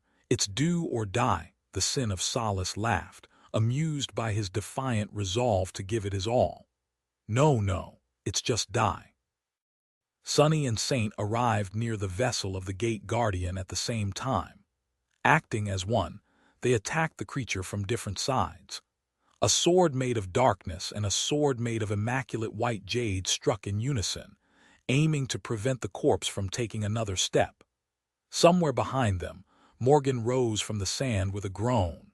Her sword was destroyed, but she didn't seem to care. Her vermilion eyes blazed with murderous fury, and the Princess of War shot forward like a piercing arrow. Sation's eyes rolled back, revealing a different pair of pupils, these ones inhuman and monstrous, surrounded by a sea of red. Her graceful figure suddenly grew much taller than Effie, even when hunched. Her limbs elongated and long claws extended from her fingers. Her smooth gray skin suddenly turned rough like that of a shark. Finally, the monster's jaw unhinged, revealing several rows of terrifying triangular teeth. Kai was pale and somber, drawing the string of his bow. Not good. Sonny tore the Sin of Solace out of the body of the great abomination and desperately dodged. Perhaps because the corpse did not fully recover from the previous barrage of attacks, Its movements were much slower, barely faster than those of Dire Fang had been. Still, there was no hope for him to escape the retaliation. Instead of trying to simply evade the strike, he simultaneously delivered a backward cut with his sword, slicing through the elbow joint of the corpse. That allowed Sunny to avoid the crushing blow by a hair's breadth. Saint received a bloody fist on her shield and was thrown back, crashing into the slope of a dune. At that moment, Jet was already there. Instead of relying on enchanted weapons, she struck the abomination with her fist. It passed through the chest of the vessel unopposed, directly attacking its soul. Morgan was there as well. Her palm fell like an executioner's axe, severing the creature's spine. And finally, the monstrous figure of Sation appeared by the gate guardian's side. Her arms were still broken, hanging limply. Instead of relying on her claws, she sank her frightening teeth into the taken corpse, ripping away a huge chunk of its neck, shoulder, and upper chest. There has to be a limit to how much punishment that thing can take. There has to be. A desperate hope burned in Sunny's chest. But if there really was a limit, it seemed that the creature had not reached it yet. Chapter 12:21 Unstoppable. I am going to die. The thought that flashed through Sunny's mind had nothing to do with the fact that each strike of the possessed corpse was devastating enough to obliterate his body, but more so with the strain that fighting the abominations was putting on it.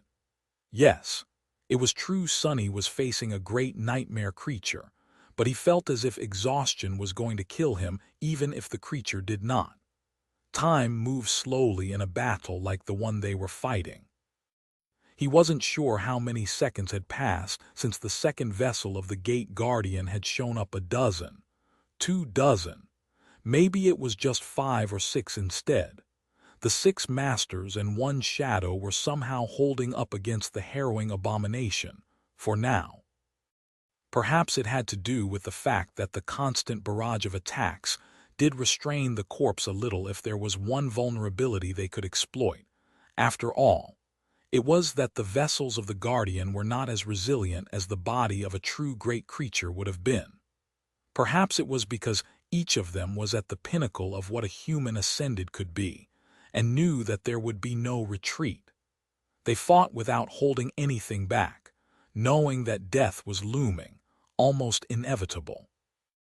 Sunny was relatively unharmed for now, and so was Saint. Kai had been circling above the abomination, sending one enchanted arrow flying after another. The rest of them were in dire straits.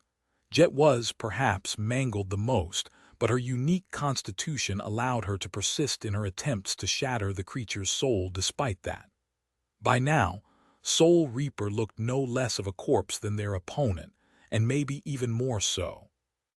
Both Morgan and her were fighting with their bare fists, although, in the case of Morgan, her entire body was the weapon, not just her hands. She had also suffered much more damage than any of them, often taking the initiative to shield the others with her body. That was because the Princess of War was physically the sturdiest, except maybe Effie. The difference between the two was that Morgan seemed to have absorbed a powerful healing enchantment into her aspect ability, which allowed her to recover from the wounds that would have permanently taken the huntress out of the fight. Sation had gone even further than Jet, and Morgan with her arms broken. She had to resort to using her monstrous teeth to damage the abomination. Her jaws did not seem any less lethal than a powerful memory would have been, but the need to be in close, almost intimate proximity to the enemy put her in grave danger. The hideous, ferocious creature she had transformed into was covered in blood, both her own and that of the Guardian. Effie was in a much better position due to the long reach of her transcendent spear. Together, they fought the great abomination, desperately trying to destroy it, slow it down, or at least prevent it from approaching the beautiful bonfire of white flames that still burned behind them. Die, die, why won't you die? The sin of Solace tore through the rippling air, but the vessel of the gate guardian was moving too fast. The jade blade barely scratched its skin, but this time, Sonny was not fast enough to retreat. A sharp pain pierced his right side, and he fell back with a scream. For the first time since he had acquired the Shroud of Dusk, the black silk was thoroughly torn apart. Sonny's flesh beneath it was shredded and turned into an appalling mess. The wound was large enough for most Ascended to be at the risk of bleeding out, but he was different. Still, it would have been a fatal one if not for Bone Weave. The abomination's glancing strike cracked his ribs, but did not manage to shatter them. Otherwise, Sonny would have lost his entire lung. Damn it, damn it, damn it. Shaking like a drunk, he rose to his feet. Sweat was rolling down his skin, adding to the pain and suffering. Things were not going well for them. Morgan seemed on the verge of running out of essence. Before all her wounds would swiftly heal, but now she was forced to concentrate on only a few of the most dire ones, leaving the rest open. Jet was starting to slow down because this fight was a true nightmare for her. Facing one overwhelming opponent was the least favorable situation for her aspect, since it prevented her from absorbing the essence of slain enemies to replenish her own. Just at that moment, Sation suffered a terrible blow, falling into the sand like a broken doll. Sonny and Saint were still recovering from their last attacks, so Effie was momentarily left alone against the harrowing creature. The corpse moved with tremendous speed, grabbing the shaft of her spear and pulling the huntress off her feet. A split second before its other hand delivered a lethal blow, Kai suddenly fell from the sky, ramming into the taken corpse and throwing it back. The corpse brought its elbow down on Kai's spine and he fell into the sand with a pained scream. Curse it all! Sonny lunged forward, and at the same time Saint did too. His mangled side was pulsing with terrible pain. He was tired, but he had to do something. Because there was still hope, even though the vessel of the Gate Guardian seemed indestructible and unstoppable, it was weakening. It was not very noticeable, yet but it was true. The corpse had become a tiny bit slower. Its strikes were a tiny bit less forceful. The speed at which its flesh mended itself had diminished a little as well. The creature had a limit indeed. They just had to push it over that limit. Sonny had not summoned Nightmare or Imp, knowing that they were too weak for this battle. He wasn't sure that he could summon them. His shadows, which served as the gates of his soul, were with Nephi's inside the incinerating mass of white flames. Even if he could, all the two would be able to do was buy him a second or two with their deaths. So he had to buy those seconds himself. He attacked, putting everything he had, all his strength, all his cunning, all his will into the attack. At the same time, Saint thrust her sword forward, covering her cracked breastplate with the broken remains of her shield. But it was not enough. The great abomination easily avoided Saint's sword and stepped forward. Its fist struck Sonny like a mountain, and the next thing he knew, he was staring at the vibrant azure sky. I was too slow. Sonny tried to stand up and gasped, overcome with unbearable pain. His arm seemed to be broken. No, it was only dislocated, and bloody foam was forming on his lips. Looking up, he saw Morgan stepping in front of Jet, who was on her knees, shielding her from a lethal blow. Both of them were sent flying back and landed on the sand in a heap of bloodied flesh. Effie grunted as she received a downward strike on her crossed hands. Her steel body trembled, and a whirlwind of sand rose into the air around her, thrown up by the shockwave of the terrible impact. In the next moment she staggered back and fell. The Gate Guardian was left standing alone, unopposed. It lingered for a split second, then took a step towards Sation and raised a fist to finish her off. The corpse's face was terribly mangled, and its teeth were in full view, as if the creature was grinning. Sonny groaned and sat up. I won't get there in time, the abomination struck. Before it could kill Sation, however, a bloody fist suddenly emerged from its chest. The creature froze, then slowly turned its head. A slender hand flashed, separating the head from the neck. Standing behind the Gate Guardian was a bewitching woman in a torn carmine dress, her long black hair covered in sand. She was almost inhumanly beautiful. However, her breathtaking face was covered in blood, an ugly torn wound stretching from her forehead to the tip of her chin. It was as if someone had vandalized an immortal masterpiece by slicing through it with a sharp knife. One of Beastmaster's eyes was glued shut by dried blood, but the other burned with cold, murderous wrath. Her scarlet lips parted, revealing pearly white teeth. "I don't think you'll submit, so just die." Chapter 12:22. Against all hope, Beastmaster's fist was still protruding from the abomination's chest, but in the next moment she tore it out, almost ripping the entire corpse apart.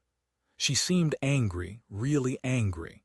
"How dare you raise a hand to my sister?" Before the abomination could assemble itself back together, the beautiful saint kicked it, sending the mangled corpse flying back. It landed on the sand a dozen meters away, twitched slightly, and then rose, already knitting itself into a single whole again. The two of them stood opposite each other, looking intently at the enemy. The creature was bloodied and beaten, but eerily calm. There was a smile on its lips. Beastmaster looked just as battered, her face torn and painted with blood. Her expression was dark and full of cold fury. She gritted her teeth and spat. "I won't show you mercy." The corpse stared at her with a smile. Then it suddenly spoke. Tilting its head, the corpse asked, "What is mercy?" The saint's expression slightly changed. "What the hell, why are they talking?" Sonny tried to stand up and only succeeded by using the sin of solace as a crutch. He was struggling to breathe, but it was all right. As the great connoisseur of physical trauma that he was, Sonny judged his condition as not really life-threatening. For now. He couldn't really understand why Beastmaster was wasting her time issuing threats to a great abomination instead of attacking it, but that had given him time to assess the situation at least. The remaining members of the survivor group were alive. No one had died yet from what he could see. That said, all of them were severely injured. Only Morgan and Saint looked like they could still fight, and Effie, too, although there was a pained expression on her face. With how exhausted and beaten they were, though, he doubted that they would be of any use. Sonny himself would not be able to do much. Neff's condition was unknown. Can Beastmaster finish off the creature alone? In the next moment, however, that question was rendered meaningless. Sonny had also received an answer to why the beautiful demoness was wasting time conversing with the creature. She had not been wasting time. She had been stalling for time. As the sunlight pouring from the incandescent sky grew a little brighter, a figure made of pure radiance attacked the vessel of the great guardian from behind. At the same moment, Beastmaster dashed forward. Summer night. There was not one saint, but two. The two transcendents of Clan Song and Clan Valor seemed to have made a temporary alliance. A hoarse sigh escaped from Sonny's lips. He summoned the runes and glanced at them to make sure that Nephi's was still alive. After doing that, he took a step back and fell onto the scorching sand. Closing his eyes, Sonny allowed the pain to wash over him. He only kept up with the ensuing fight through shadow sense, tense and wary. The vessel of the Gate Guardian was a harrowing foe, even for the saints. However, despite all its power and uncanny tenacity, it didn't seem to be a match for them. Perhaps the situation would have been different if it were any other two transcendents, but Beastmaster and Sir Gilead were both outstanding. Especially Beastmaster, he noticed that wounds delivered by her took a lot longer to close. Some even remained open, as if something was preventing them from healing. There was something else, too. Sonny felt a fourth shadow standing at a distance. It was slender, delicate, and familiar. Cassie. So it was Cassie who had led the saints to their aid. Sonny felt some tension drain from his mangled body. As time went on, the corpse seemed to become a little muddled. Its attacks lost some of their edge, and there were drops of blood falling from its nose. Beastmaster was not only fighting it, but also battering the creature with powerful mental attacks. "I think they can actually manage it." Before they did, however, The bonfire of incinerating white flame suddenly grew weak and then disappeared. Two shadows were revealed amidst molten sand and obsidian glass, one crumpled and motionless, the other standing above it. Then the source of the second shadow swayed and fell. The remaining vessel was taking longer and longer to heal its wounds. The saints attacked it without pause, methodical in their relentless assault. Sunny could not see them but felt the shape and position of the shadows change at a frantic pace. Slowly, tortuously, that pace slowed down. And then, at some point, one of the shadows grew shallow and empty. The vessel of the gate guardian had been reduced to a pile of unrecognizable flesh. The battle had not been easy for Beastmaster and Summer Night, but both of them were left standing. Sunny gritted his teeth, then opened his eyes and slowly sat up.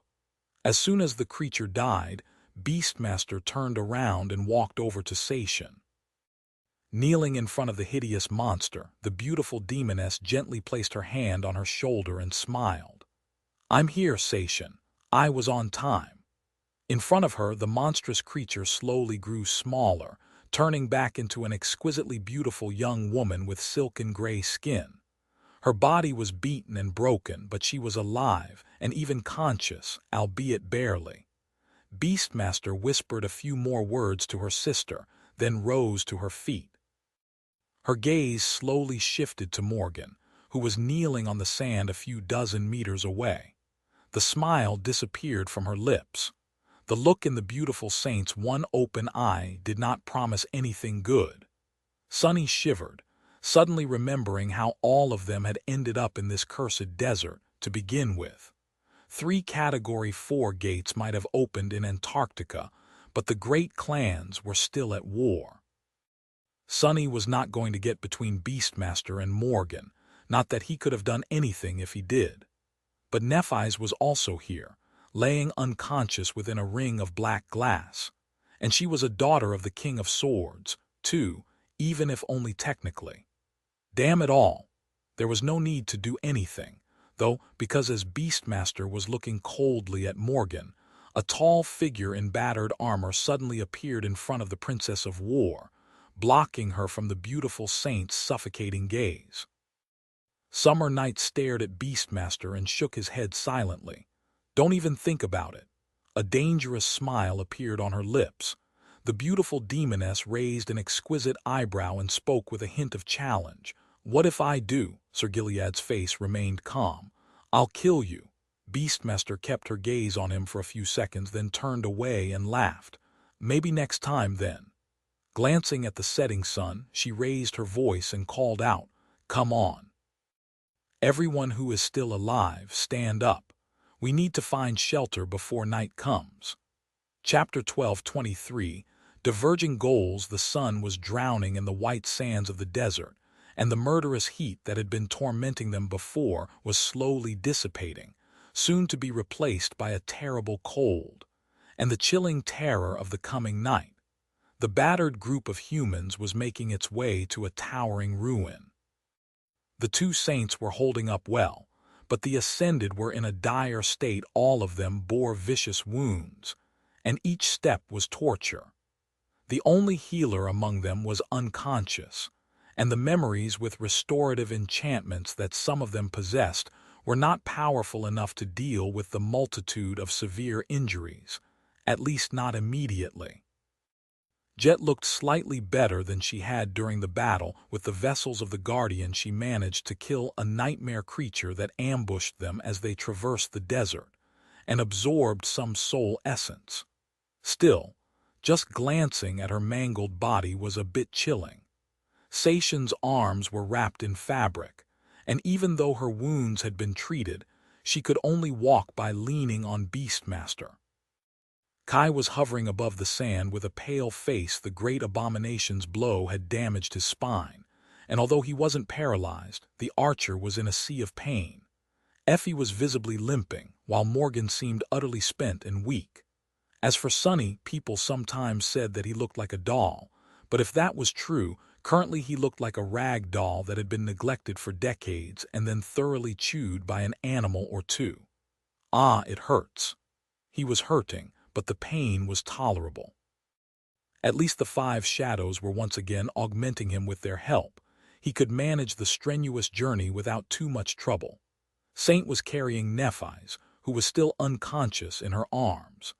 Neff's damaged armor and clothes had been destroyed by the incinerating flames, so she was wrapped in Cassie's sea-wave cloak.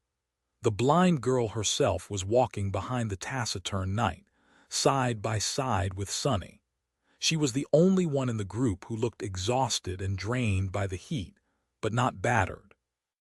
Then again, Cassie had been in the middle of the battle between the great clans, too.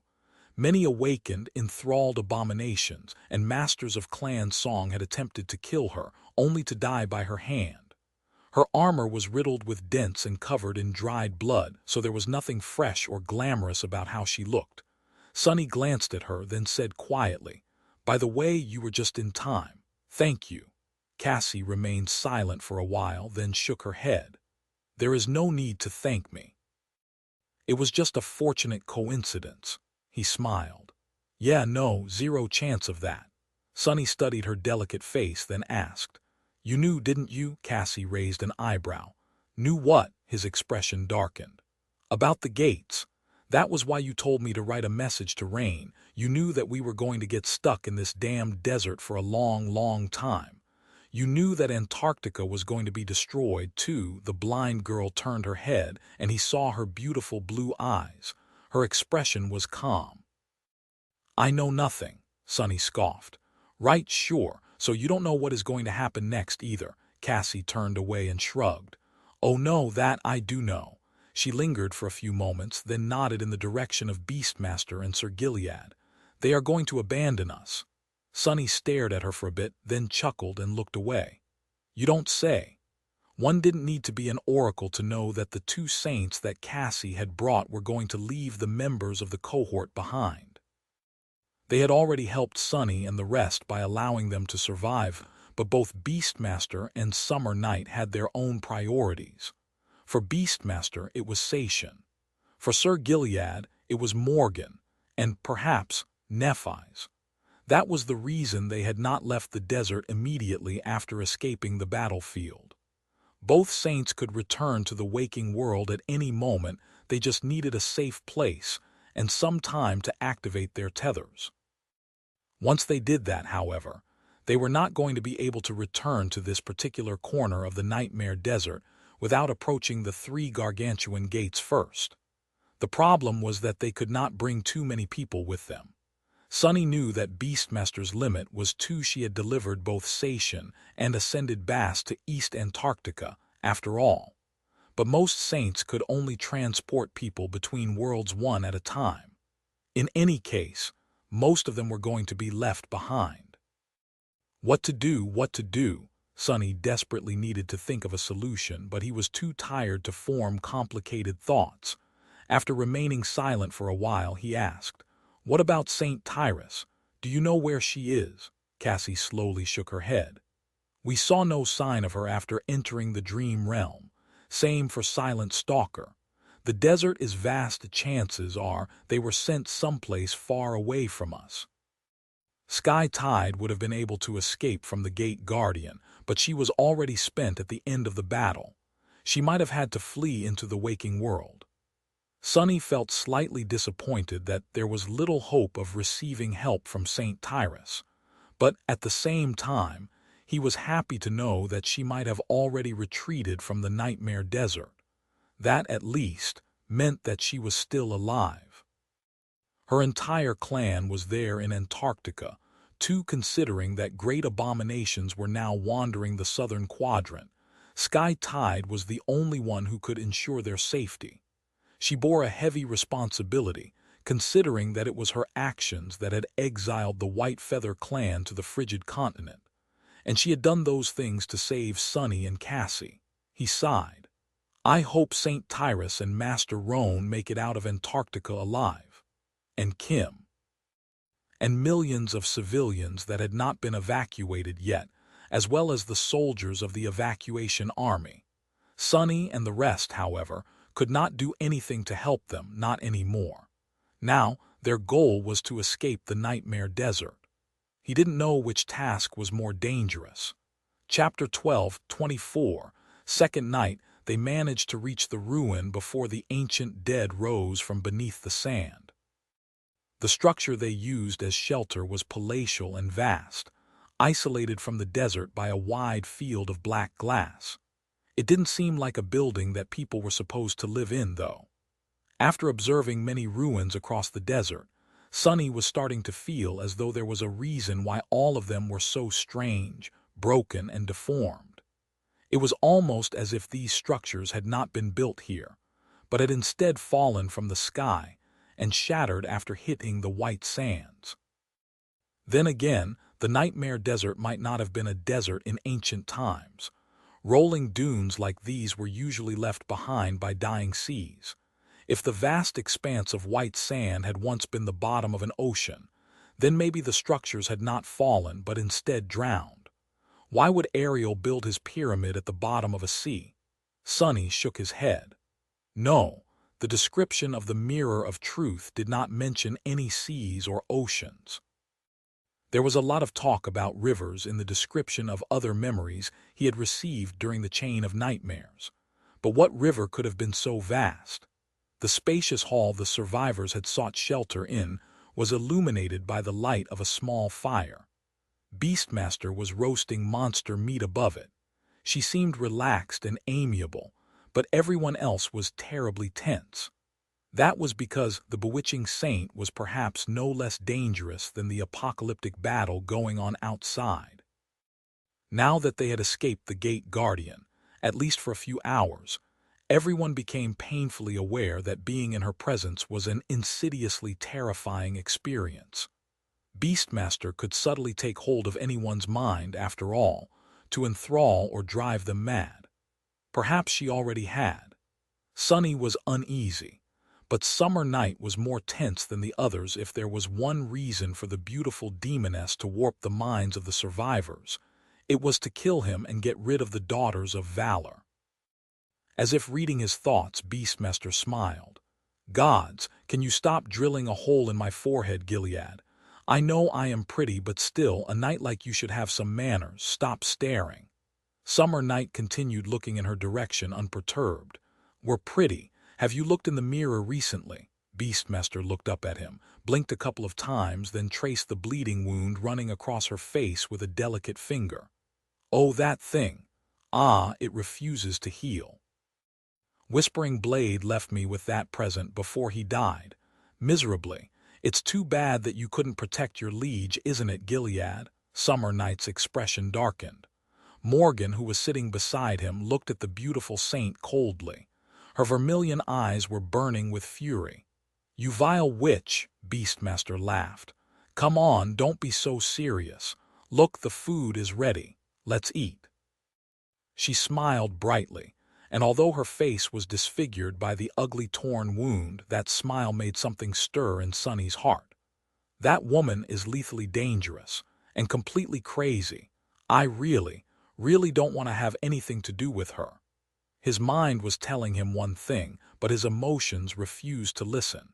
He had to remind himself of the corrupted tyrant the beautiful demoness had arranged to be unleashed in the middle of a siege capital, and only came to his senses then. Contempt. That was all Sonny was supposed to feel toward Beastmaster. Still, he wasn't going to refuse food. Coming closer, Sonny took his portion of the meat, then sat down and hungrily bit into it. The tantalizing saint gave him a curious look. Little brother, how are you still alive? Sonny frowned, then looked at himself. The black silk of the Shroud of Dusk was ripped open, and his entire side resembled minced meat. He had set the arm that had been dislocated, but his face was still covered in dried blood.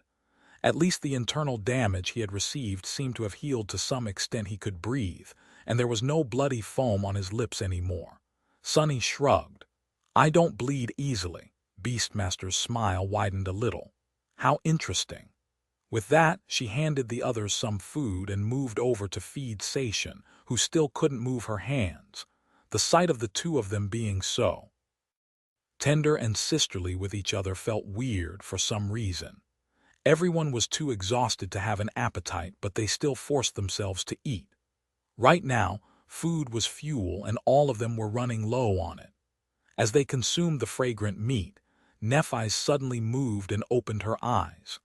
There was an empty void in them, but slowly, arduously, a spark of humanity returned, and she turned her head, looking at the silhouettes of the humans sitting in front of the fire.